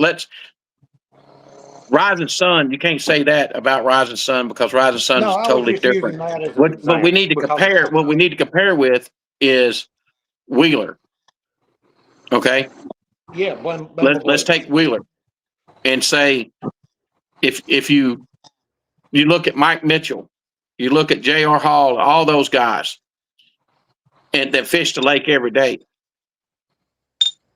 Should they not be allowed to fish because they're guides on the lake? You get into, especially with Mike, because Mike can catch fish in a lot of places. Right. You know what I mean? He's one of them that would earn his way into that trail I was talking about, because he can catch fish in a lot of different places. Now, like J.R. Hall, that don't really travel and do a lot of tournaments and stuff, he does one here and there. He would be a little bit of a different story because he likely wouldn't travel and do the 5 events to qualify for it. Right. So, but again, you're talking. This is the World Championship. Yeah. There's no compare. You can't compare anything to that. No. That's what I'm you're trying to. Yeah, you're trying to compare. The rule against it. Yeah, you can't compare for that. If you guide on a body of water within 30 days of our tournament, of a kayak tournament, you're not allowed to fish that tournament, hands down. Yeah. Now you can probably sneak in. I mean, you could probably sneak in without anybody saying anything sometimes. But at the end of the day, word's going to get out. You know, I mean, if you're a guide, people know you, and you're not going to be able to sneak by with it. And Right. I think something to mention here, just to bring it back to the little guys, y'all aren't, I know y'all aren't saying all this just to say because, oh, the big tournament guys deserve more. A lot of the point is once you have these big nationally recognized world championship and you get more notoriety for catfishing overall, all these blue collar local guys will have even more opportunity on the lower end because of sheer popularity of the sport increasing. But they're going to have to work for it and earn their way. You can't go right now and buy a NASCAR and jump in the Daytona 500. Yeah, You know what I mean? we You said can't that do exactly a little while ago. But because that's a thing, NASCAR has all of these lower end things, lower dirt track sprint cars, and it's really popular. AMA series and all that, yeah. I compared it to like the Bassmaster Classic, and it goes all the way down to high school teams because it's so darn popular. You have all these different levels for everybody to compete in. Well, it's kind of like traveling baseball. Look at that. Baseball's the same way. You got guys that start out playing baseball at 5 years old. Yeah. And they carry it all the way through high school. Now Jeremy has an opinion. I kind of go a little bit on his side too, Ryan. Jeremy said that's Creole. If you're a truly top-notch angler, local shouldn't be an issue either way because a true competitor welcomes any challenge regardless. No, I don't mind them. I don't mind the local. I go against that because there's a lot of tournaments where the local guys beat the best in the country. That local guy's only there, or that traveling guy's only there for a week. If you've never been there and you only spend a week there, there's a lot of that water you can't stand and look at. So, like for example, you fish a lot more. I've fished one tournament non-YouTube ever. It was Vicksburg. That was my only one. If you come to a tournament, you know where my home waters are. You only have a few days to scout it. What's your chance of beating me who's ever done one? And I've been on those waters my whole life. Little to none because you know the water. The tournament. That's what you're saying. The tournament don't change it that much. It does change it because it adds pressure. And that's part of tournament fishing and being a tournament angler. You got to learn to deal with that pressure. But having 30 years on a body of water and knowing where them fish go and what they do for 30 years versus me being there for a week, you have a huge advantage, tournament or not. Well, Bill Arnold asked, don't we already have an invite-only tournament series for the big guys? The Sea Arc Invitational is the only one I know about. You have to have a Sea Arc. Yeah. There's nothing else you have to qualify for. Yeah, if you have the money to enter, pretty much all of them, you can just show up and enter. And unless you're banned from them for whatever reason, that's it. That's different. But I don't mind local people. I love it. A lot of the local guys, they'll do their thing, and I'm gonna do a little something different, and I'm gonna get you. Just because the local guy gets into a habit, that's true. and then he'll get. Hey, give you a prime example, Santee Cooper. If you've never been to Santee Cooper, you don't understand what I'm talking about. If you go to Santee Cooper, take extra dragon weights. And because I knew Jeremy was thinking it at Vicksburg, that was home waters for me and Jeremy. Ray sitting right there beat us in that tournament, and I'll tell you, there were at least 2 other boats in our spot day one. Both of them weighed bigger fish than us, and we were local. Maybe that just means we suck, but no. But they welcomed the competition and showed us what for, Yeah. This is how much I'm for the locals. I would rather go drive 5 hours and fish than fish my home water. I would rather go do that. I feel more confident driving 5 hours down the road than fishing at in my backyard because I have too many bad habits. All right, Ray, what about you ever fished Mad Jack's tournament? Nope, The never one did Steve that. did here in Kentucky. Yeah. That was a 50 to 100 boat tournament. It drew people, not like, you didn't draw anybody from Texas, but it drew Ohio, Indiana, people from Kentucky, Tennessee, Alabama. There was quite a few people come up here, and it was kind of a nostalgia kind of thing. It was never going to be anything huge, you know. The top 10 in that tournament, I fished it 3 years. The top 10 in that tournament was somebody from right here that I know that fishes here every day. Right.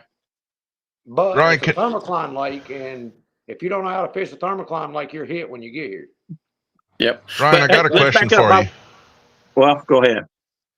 Oh, Ryan, this will be off topic, but roll with me here. Ryan, I got a question for you. Do you feel like if you want to go fish a new body of water, maybe somewhere there are some locals, you should contact somebody like Creole's Guide Service and go ahead. Maybe you can learn the waters, catch some local fish. That's one thing I learned when we started the national series. And that's on the my kayak weekly stuff. shameless plug.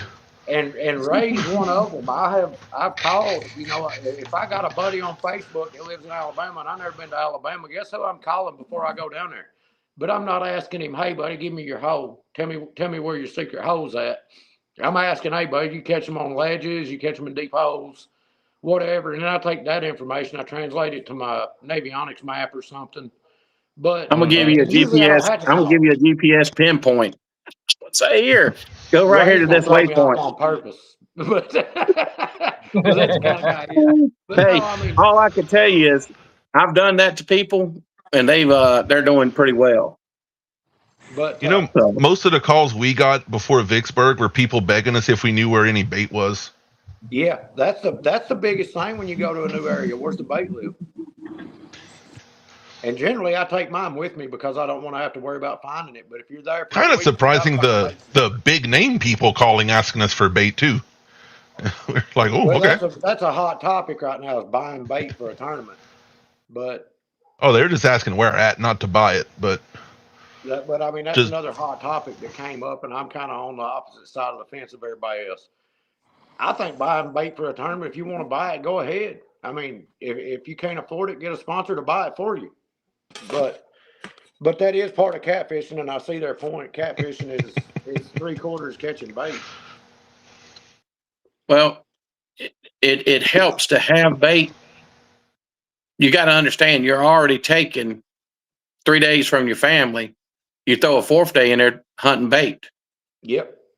Yeah. And You know, usually- when are you usually- going to? I'm not getting paid to do this. This is for fun. This is being competitive. I kind of think if you're buying bait, that means it's frozen, and that means if you can't find fresh bait No. that morning, you're at a disadvantage anyway. No, most of the time I can find fresh skips wherever I go for sale. Not that I How buy them in fresh? Alabama, but you know. And I mean, you don't, and most of the time it's not from a bait dealer. It's from some buddy of mine that I've called and said, hey, you want to sell me some Yeah. bait? And they say, oh, I got you. Just come by here and get it. But, you know, or if I go to Alabama, I'll run by one of the dams in Ray's area there, and I'll stop and catch bait on the way down. What's up, Freddie? something. Or Friday before the tournament, that's when I want fresh bait. I'm usually out before the captain's meeting hunting bait. But I'm trying to get to the level of what they're trying to build. But with my income and my kids, because I'm one of them stepdads that can't tell a kid no, I can't afford it. So I'm having to reach out and I'm having to hunt these sponsors. That's part of the reason my YouTube videos is going to start back up. I'm trying to earn my way to get them sponsors. And most people can't get a sponsor just off their, like Donnie and Lonnie probably could, Ray probably could. But you're not going to get a sponsor just off placing in tournaments. You got to have a social media presence to get that sponsor. You know, you got to have somebody to sell a product to. Well, who are you? Yeah. Yeah, exactly. Like, how are you going to sell my product? You know, how are you going to sell what I give you? Me and Jeremy just had that conversation Friday about fussing at each other. Like, why aren't we need to go live more? We need to go live more. We need to do this. And we're just like, we've been lax this year. We need to do this. And for guide service purposes, for a sponsor, it's kind of all tied in, you know. And Need to put more work in. Tournament fishing He censored himself.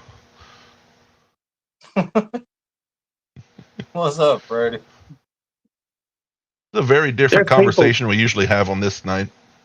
I love Yeah. it. Well, there's people out there willing to pay. You know, I've got some people that's come to me to pay. I don't want to be bothered. Wait, You know, I'm just Ray, does Bobby have a fish? Look Hold on. like This is breaking news. Hold on. oh yeah. Oh he's my got God, one. Bobby caught a fish. Way to go, Bobby! About time. I Bobby caught a nice fish. What you got there? It kind of look like a flathead. Is Yeah. Yeah, that looks like What it dinner. look like. Oh, sorry, V. Yeah. Oh my it is a God. flathead. Boom! Uh-huh.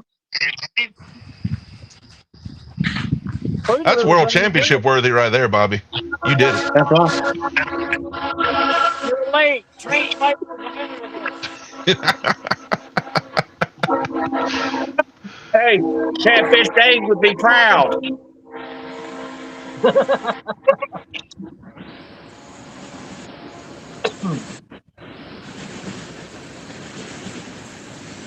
And Chris said it was an accident. Hey, Ryan came back in and then left again. Let me see. Yep. Oh, I don't know.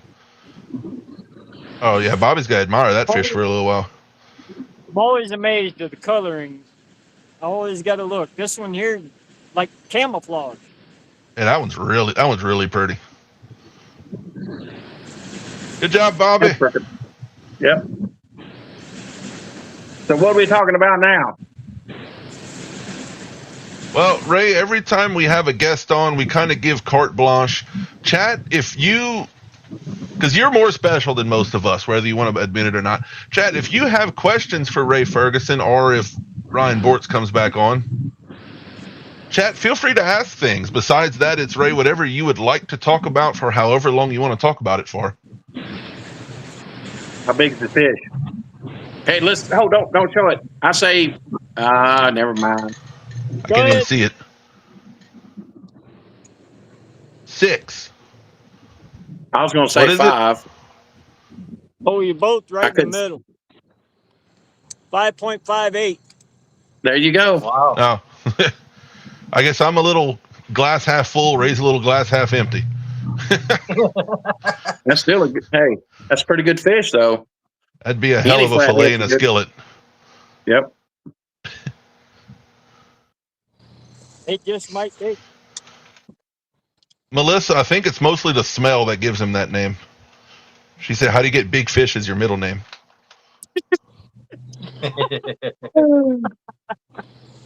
Oh. He said his service went out in the shop. Oh, well, if you get more service, we'll bring you back up, buddy. All right. What kind of questions you got? Let's see. Matt Ryan, this is a saltwater guy. Can you talk about something a little more cheerful? You know what? I do have something to say. This man right here, Ray Big Fish Ferguson, out of his own pocket bought how many rods? I don't know. You know, you just don't want to say. It was like 50 or 60 rods. And you know what he did with them? Handed them out to kids in the crowd.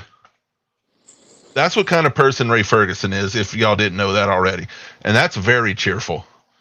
He probably hates that I'm even talking about it because I'm probably not supposed to, but I don't care because I want to let people know that good people exist in the catfishing world. And Ray is one of the best ones. When I was growing up, I didn't have, good equipment. And the stuff that was there, it's good equipment. It's going to last if they take care of it.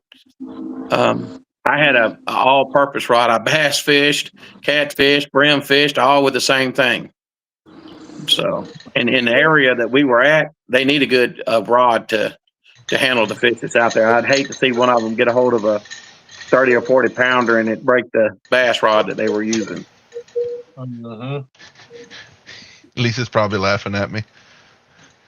When the show runs long, the cat comes in like, hey, what's going on? But back we was talking about Rising Sun. Rising What- Sun is one of the best tournaments that I go to every year. Where It is Rising Sun? Indiana. It's Rising Sun, Indiana.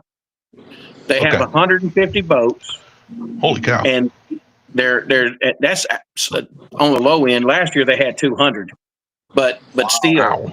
you'll have anywhere from. I've been there when it's 120, 175, 200. It really depends, really on the economy, but it's fairly cheap to get in.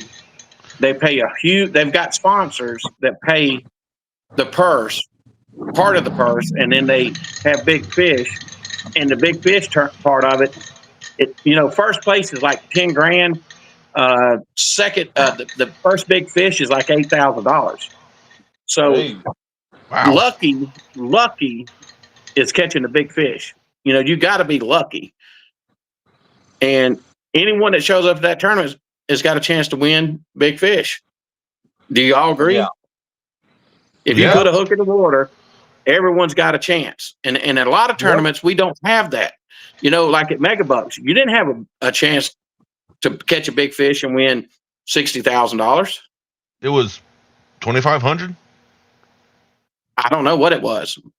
It was a few thousand. It wasn't like that much. It was like 2,000-3,000 something. But I feel that's why the tournament at Rising Sun does so well, is because everybody can catch. Everybody that's at that tournament has caught a big fish, and that's why they're there. Nice. And not only Is that- it's good community fun. I mean, the whole community is behind it, and that's Who where puts we're this on? missing. yeah. Who's putting this on? Man, why you Like got to who- pull me out with that? It's I don't Rising know. Sun, Indiana. I know they get some money from the city.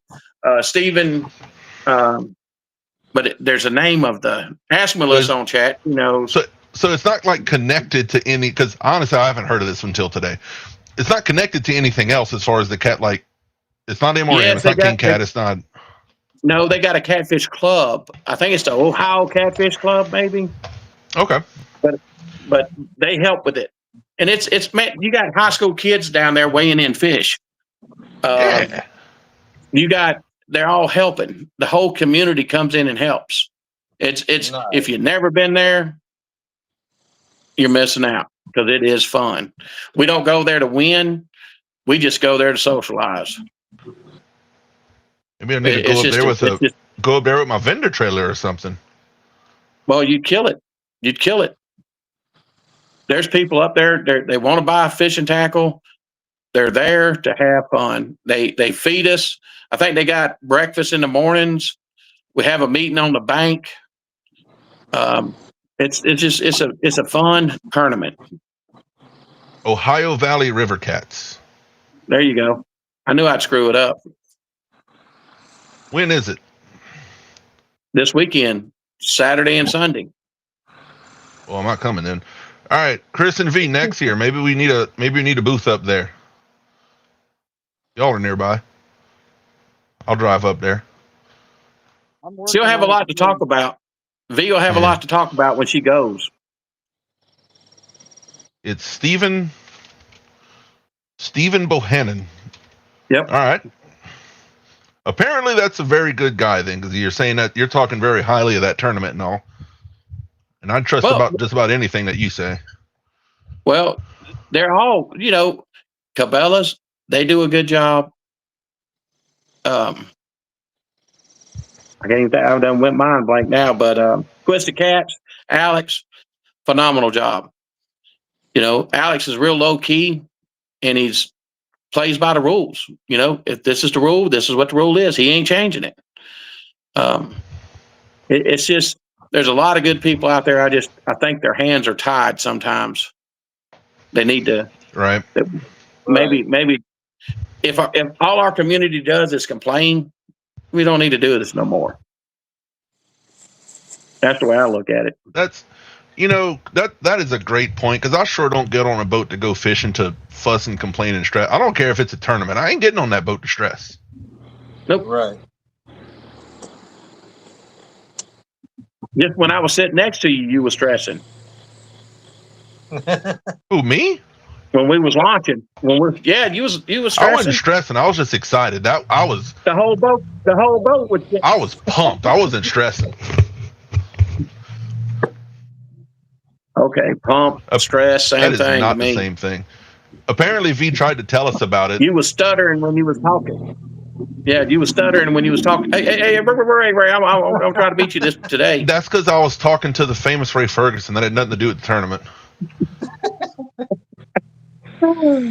You know, Lance, the first time I met Ray, what he tells me, I think one of the first things he said, "Hey, how you doing?" and whatnot. One of the first things he ever says to me, I hand him a rod to look at. He goes, "You tied this rig wrong."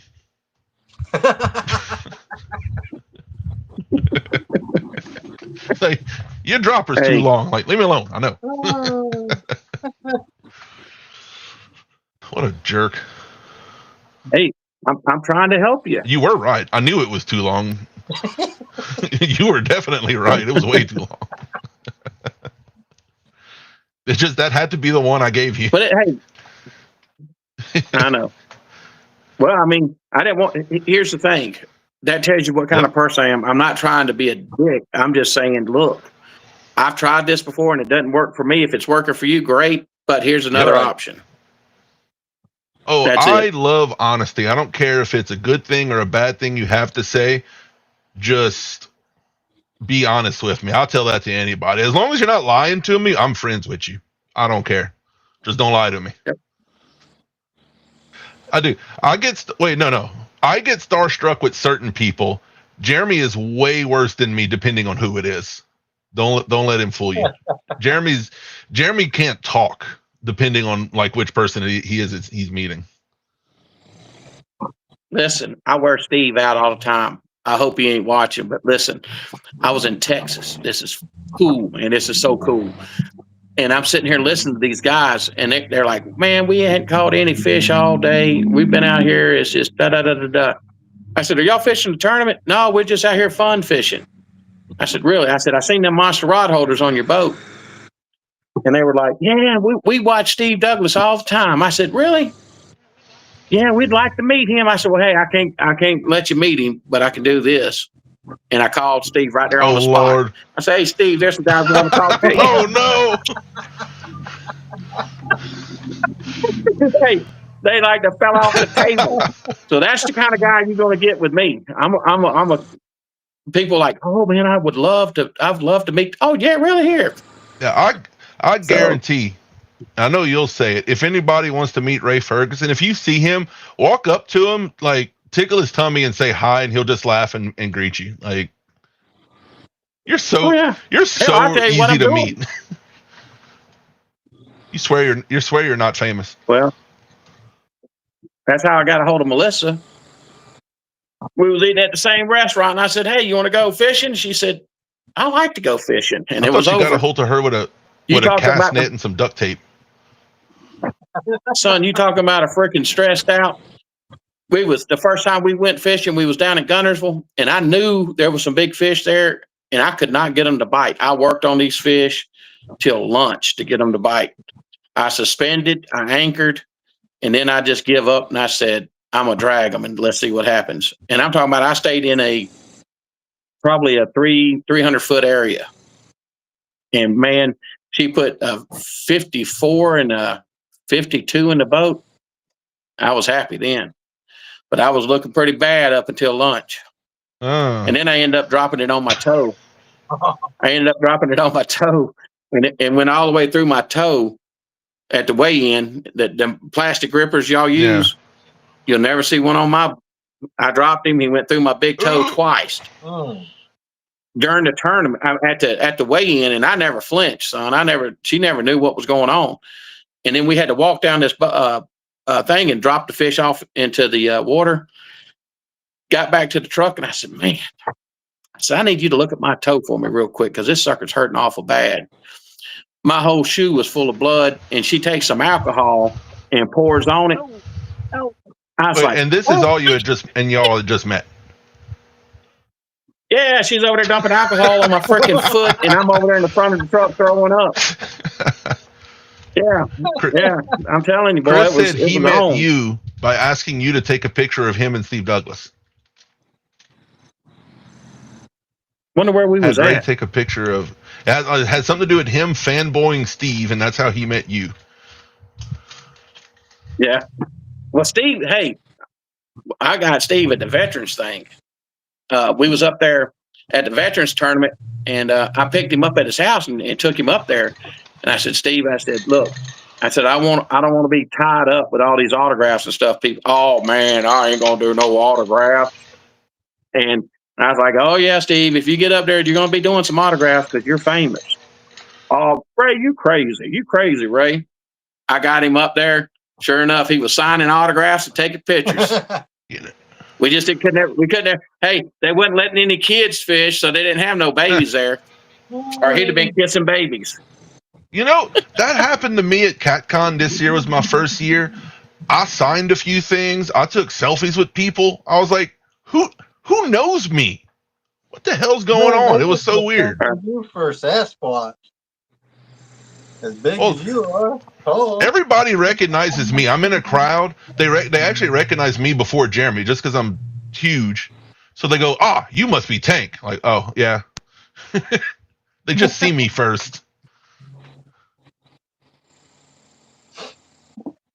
But yeah, it's you meet a lot of cool people. It's very fun, and a lot of characters out there.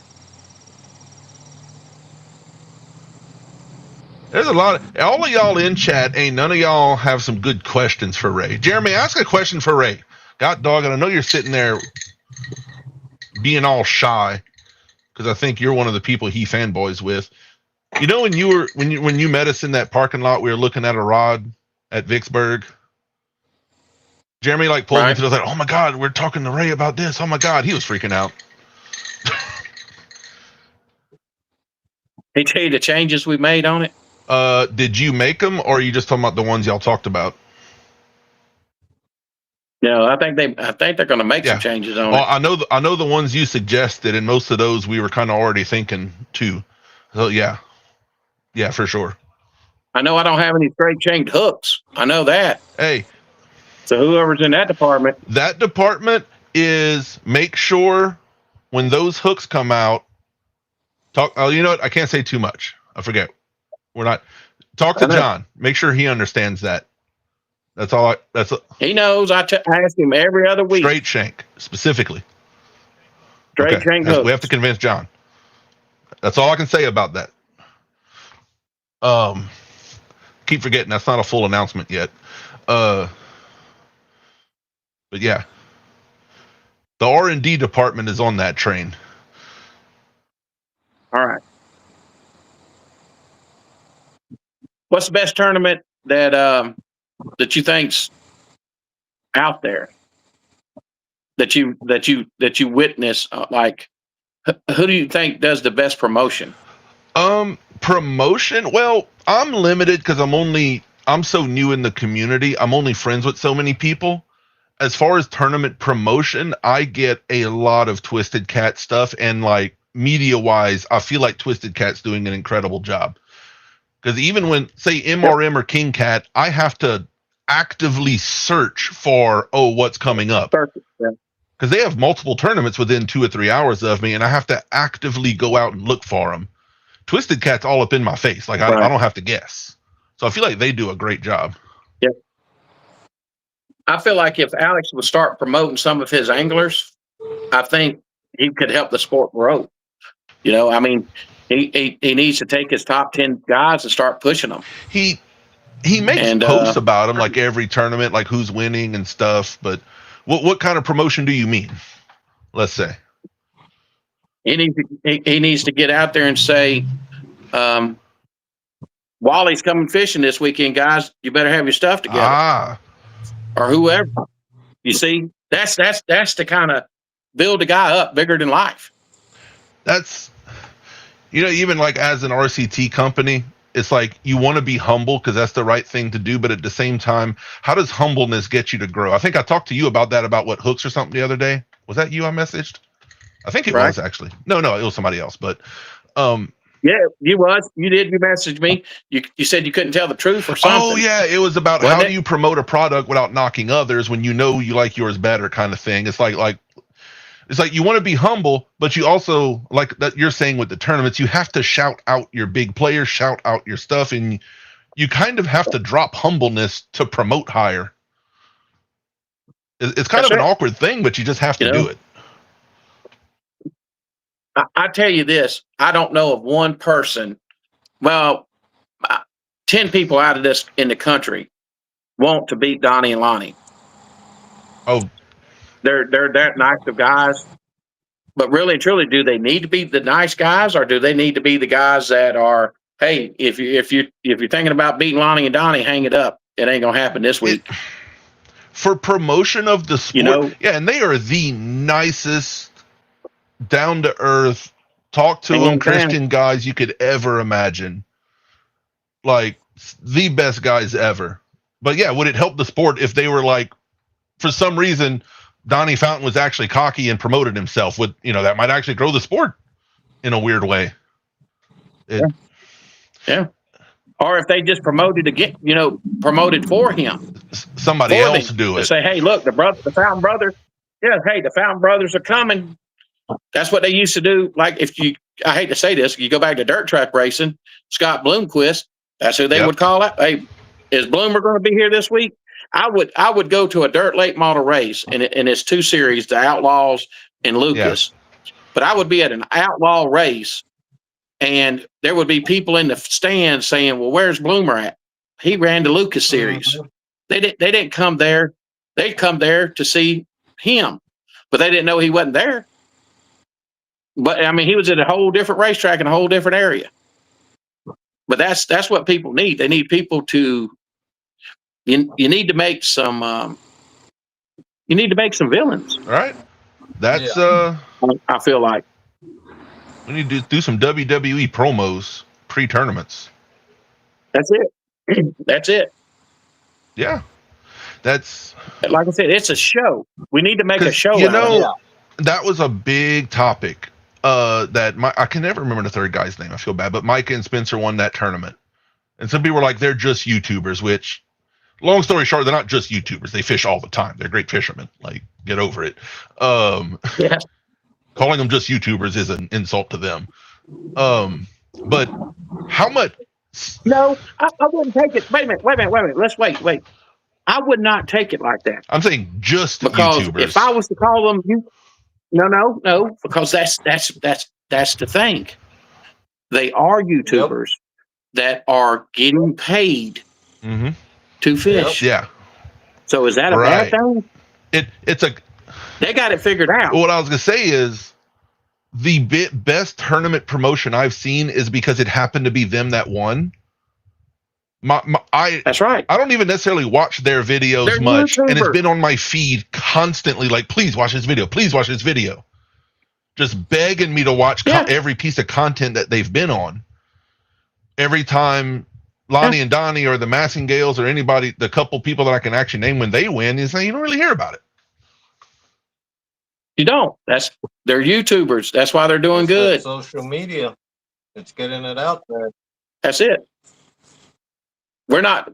They don't need to take that as being that people are being disrespectful, because I would, if I told them, I said, hell, they're YouTubers. They kicked our ass. And that's what I meant by that they're getting paid and they're going to make money on top of the money that they already made. Yeah. Did somebody ask you on Facebook how did it feel to lose to a YouTuber or something? Or maybe that just happened in my mind, but I was like, the way the question came across, I'm like, what do you mean lose to a YouTuber? They're great fishermen. Like, what does that even mean? There's a lot of great fishermen. They're not YouTubers. They're not making money. They don't have it figured out. They're not promoting themselves. That's what I was honestly asking you when I DM'd you. It's like, that's a weird fine line between promoting yourself or just being a cocky asshole or something, but you have to promote. They do a heck of a job. Those guys are real fishermen, real people. The way they are on their video is the same way they are in real life. that I know of them. I talked to them. You know what? The guy, I think it's River. You blipped for a second. Yep. The fellow that does River Certified.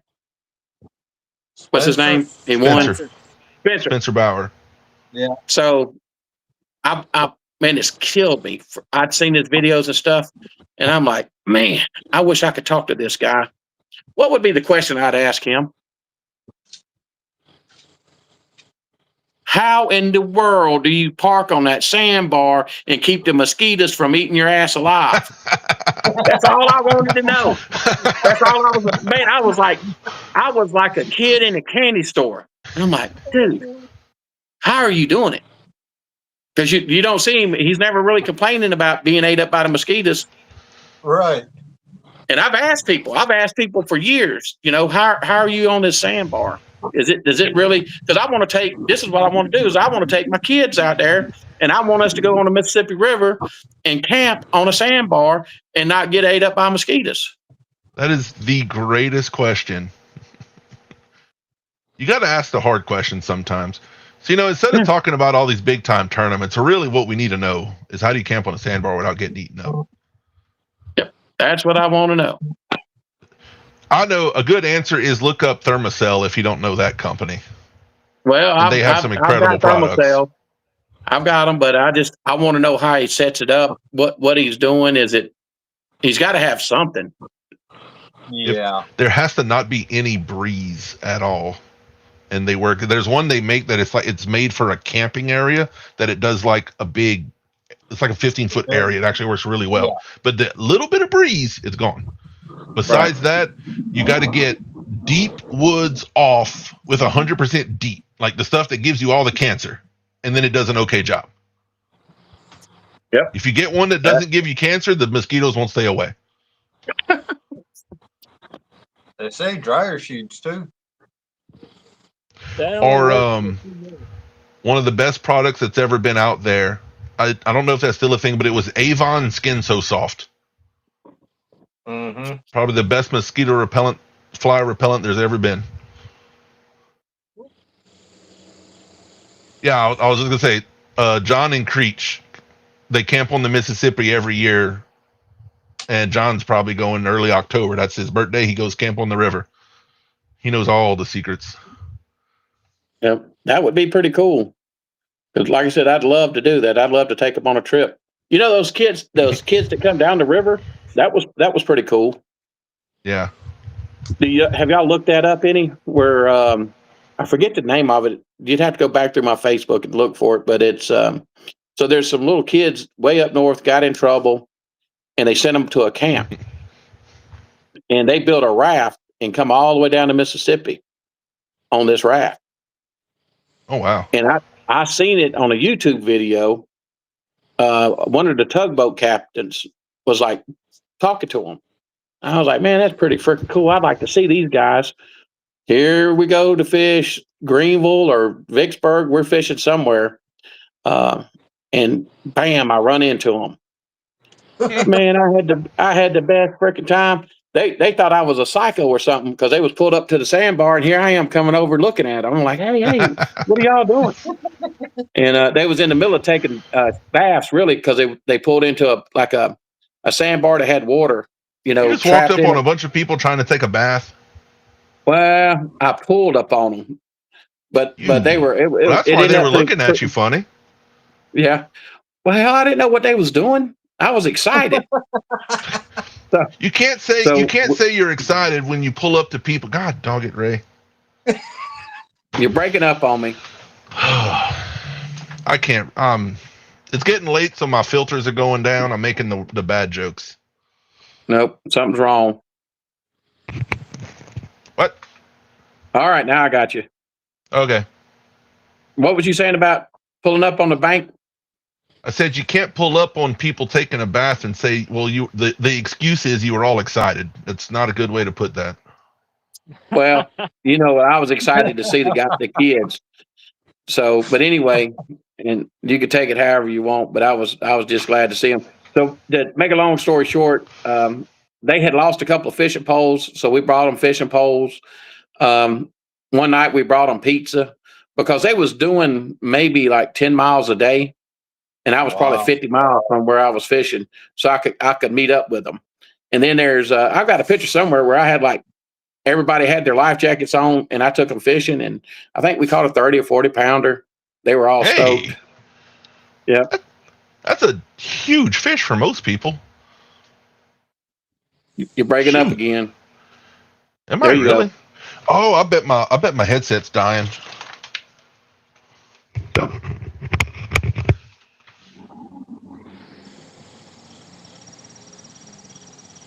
Yeah, my headset was about to die. I bet that was the problem. Still there? We actually, Yep. we actually set them up. All right. We actually got a hold of people, set them up to where they could take showers. They had a cookout set up for them. So it was Oh, pretty that's cool. awesome. Yeah, we just kept hooking them up with people going down the road, down the river.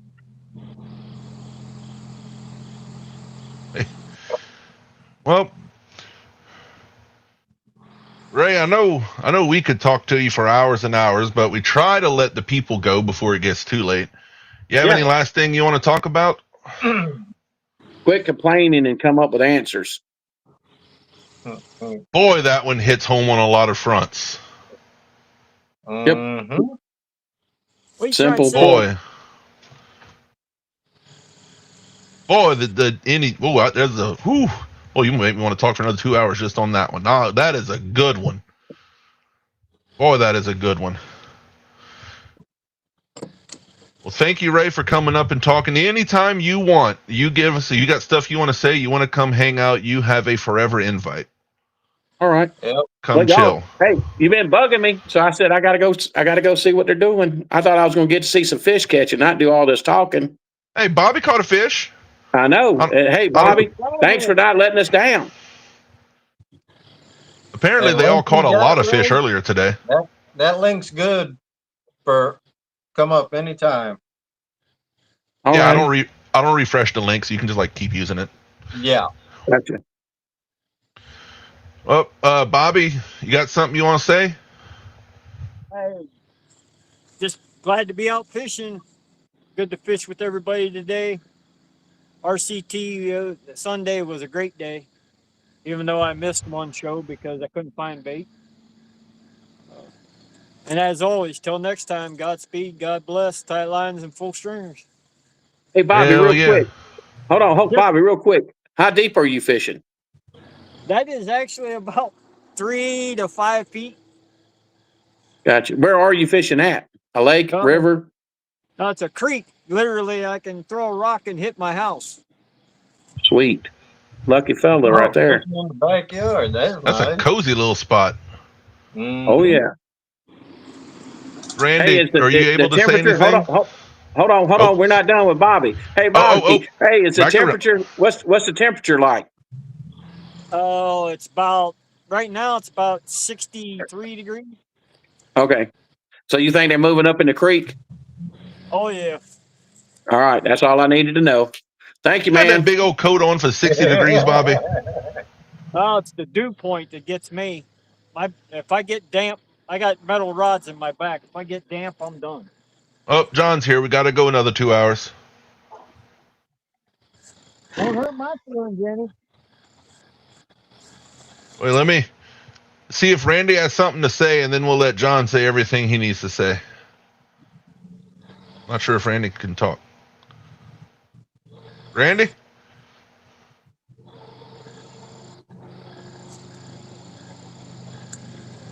Are you still muted, Randy? I don't have nothing on you in. Okay, I'm not muted now. Hey, thank All right. you, Ray. It was a pleasure listening to you tonight, and I enjoyed it. Well, thank you. Y'all Thanks for have a fishing, good Randy. evening. I ain't caught shit this afternoon. Didn't do much this morning, but at least we got out here and tried. Still better than going to work. That's right. You got that right. Yeah. And we done dumped Lisa off, and she's probably in chat, and she's headed home, and me and Norman are headed home now too. Good. All right, you guys Y'all be safe. Be safe. What's bro. up, John? What's up? I left. Remember when I got out of the phone? Yeah, I know. You said your phone overheated. Yeah. Well, I got to the boat landing, got the trailer down, went to put the boat on the trailer, the pontoon on the trailer. Damn winch broke. Nah. It's all right though. Let me guess. You use some zip ties. You can't mess with a fool like me. I know you figured it out. I ain't even worried about you. Hey, didn't I figure yours out that day? Yeah, you did. He connected. I was on my dad's 16-foot express. He connected the leaf spring back to the trailer with zip ties. Got me home. Zip ties and a screwdriver. It worked. Hey, I mean, you got to do what you got to do, all right? Yep. That's Were right. you able to were you able to listen duct much, tape. John? Duct tape and baling wire. Duct tape and baling wire. You got that right. Hey, that's all. Hey, on the old school automobiles, all you needed was a crescent wrench, a screwdriver, some wire, and some tape, and you were done. Yep. Uh-oh. And now V wants to come back. No, look up at the top. Look at the top. Oh, What the wait, hell? hold on. Maximize. There he is. Whoa! How the Damn. hell did that happen? Look at him. How did that happen? As far as V's concerned, that fish is going right back in the water. That fish is going swimming all right. Damn wrong with her. I ain't that damn old. Bobby got another one. Oh, it's the same one. No, it's the same one. Melissa, that ain't white. That's not white. And it ain't. Why is it not in the water? That's It is. Y'all quit He's talking about swimming. it. He's swimming. He's good. Bobby's gonna make him warm later on. Oh He's gonna my release him. gosh, you're killing me. Yep. Killing me. Hey, Wait a minute. Hey, V, I hate my friends. before you go to Memphis, you might as well bring a gigantic trunk because you got a lot of us you want to put in them. Yeah, if you guys would quit killing animals, I'd have to quit hiding bodies. What the hell? Hey, V, Hey, at least he's going to eat a fish. Danny wants to eat Lance's dog. Wait, what? Yes. Yeah. Oh, yes. This was a conversation. These jackasses are like, Lance is bringing his dog. We're going to eat it. Creech is bringing his barbecue pit. What in the actual hell? Like, for real. how much fish did you see in Vicksburg? Hey, Tank can bring his cat.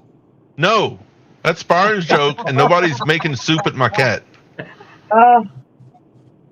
Nobody's making soup We with ain't any fit- animals. We ate fish every night at Vicksburg, didn't we, V? Listen, I did not touch it. But yes, there was fish there. Donnie Look. made, and he didn't make just a little bit of fish. He made like so much fish, and of course there can't be just one kind of fish. There has to be multiple kind of fish. So And? you've got a table lined up with fish. You gotta have a variety. Oh, stop it! You might not want to ask me what I do on the weekends come squirrel season. No, Well, listen. What did that me- squirrel ever do to you? They're so cute. He came in Me? range is what he did. So good. Oh, V, if you got a problem, you should talk to God about it because God is the one that made them so tasty. listen, I am not. What do I say, guys? Exactly. I always say I know that we are supposed to eat them, but I am genetically flawed. I have been messed up in the genetic pool. I cannot eat or hurt an animal. I cannot See, do it. What happened is God took all of the animal eating from you and gave me twice. That's why I'm so big, because I eat twice as many. No, man genetically flawed me, and now because of man, I cannot hurt an animal, although we are supposed to eat them. You eat beef?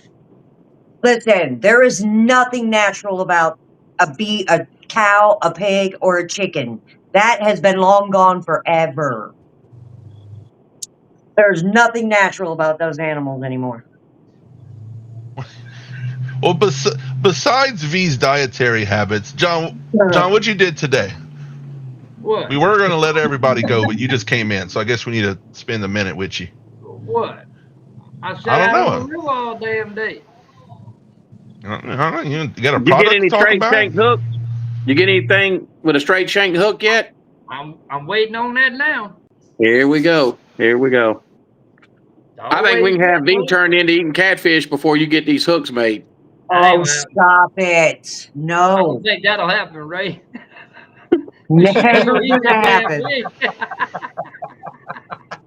Never. V, I did want to tell you something this weekend. I will throw you a bone if you throw me one back because we both won yesterday. Okay, what? I'll give you an OH. What up with the Bucks? Because as much as I don't like the Bucks, I hate Texas so much more. Oh, listen, that was a brutal defensive game, but Bucks showed up. Now you got to throw me a bone back now. Oh yeah, LSU. Yep. Okay, I'll give you that. Just say Tiger bait. Just say it. Tiger bait. Hey, thank you. Don't say suck that. Whoa! Andrew just might, so we have to watch what we say. Now, Tank, that game last night was rough because as much as I hate Brian Kelly, I hate Dabo even more. Yeah. So me and Chris were in the same position. Like, you know what? If it's going to happen. Yeah. Oregon also won, so I am happy because that is my second page. All right, that one I don't care about. But I can tell you this much: if I stay out all day again, it won't be coming home at night. Yeah. Hey, night pontoon on a landing that has current at night can't be the easiest thing to do. Yeah. No. How about the weekly product update? We'll do it at the very end here. Anything to say, John? Well, you got me screwed up now. Probably same story. No. Oh, I got another shipment of green rods ought to be hitting next week. Green JNS? Yep, the new green. The new green. Oh, so the one that was sold out, the bright green JNS, like what's on Chris and V's boat. Yep. Some more coming in. Good. Yep. All right. How about the shipment of Gym Series? Hopefully in the next week or so. Okay, good. 'Cause I know there's a couple people waiting for pre-orders, so that's just the only reason I always want to ask you. He's just trying to get all the packaging done right and all that. Listen, screw those people because I had to. Whoa. Those are customers. We need those people. I was just kidding. You know how Ray was talking for like 2 hours about sponsorships and stuff? We need customers to have sponsors. I'm just kidding. That filter was broke all day. V mad I because love you guys. V's mad because that one fella bought both of the Black Diamond. Okay, you made me bag up. I bagged up 2 reels the entire weekend because I did all the live broadcasting for the Vicksburg. What 2 reels did I bag up? Mine. Literally the ones I wanted. Well, obviously they weren't yours. Somebody else has them. You shut your face hole because you know who got them? Josh did from River that makes the fake bait. And you know how often I have to hear about that? Josh that makes fake bait? He's the one that, Beautiful. He made the big blue catfish fur. Oh, okay. I was very confused. He What's makes it? bait River's on Edge. the mountain fish. River's Edge Creations. Okay. I was very confused. Right? And now guess what I get to hear about? His nice reels and how well they work and how beautiful they are. Really? This is my life? Hey. Yeah. I know one thing. I won't be able to use those reels in this creek. I don't think you need casting distance where you are, Bobby. I can barely keep from backlashing as it is now. But I got a rule I go by. If I can cast across it, I don't fish it. Hey, Cast it across worked, it. He didn't it? can walk across it. He just puts Good one leg night. over. Nah, It Bobby's worked, short. didn't it? Bobby I can't caught jump a that far. flathead. Oh, you know that's my weak spot. Flatheads. Right there. See what I got to deal with, Ray? Somebody's telling me the show's over. You see this? Hey, Melissa says the same thing, and she caught her biggest fish, and she could cast across. She could probably lay down and get it across it twice. Good night. I think it was probably 10, 15 foot wide. That's Where's about, she That's where caught her her biggest biggest? fish come from. Yep, that's about what That's this is. awesome. yep. Oh, We cast across See if I 3 can get it to show here. Oh yeah, you guys saw technically, me. Mine was John, on you know camera. where I caught my 100-pounder. If I gave you about a 12-foot rod and enough line, you probably could cast across that channel. I'd come close. It's not that big. I'd come close. You saw where I caught mine. We cast to the other side. Yeah, true. That's not a big area. I could stand up in it, and it would only be here.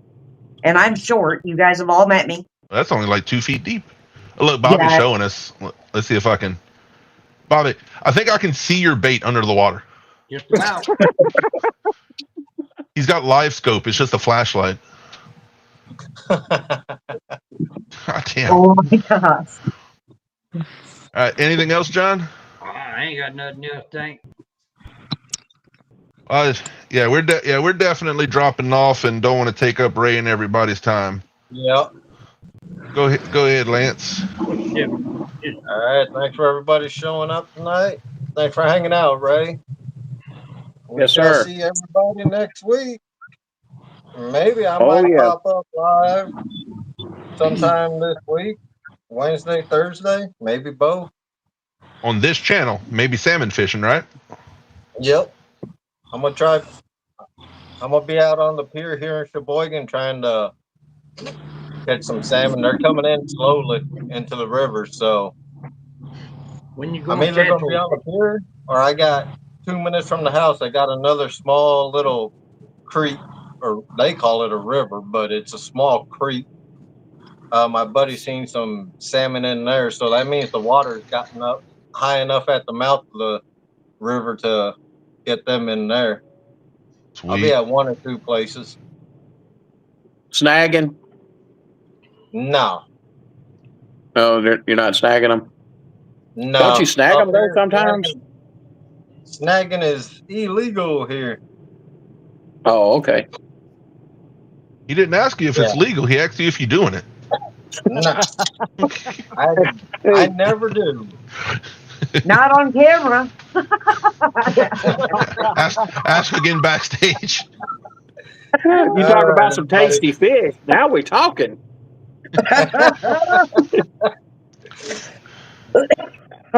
Yeah. Well, thank you, Thanks for everybody. hanging out. We shall see everybody next Sunday.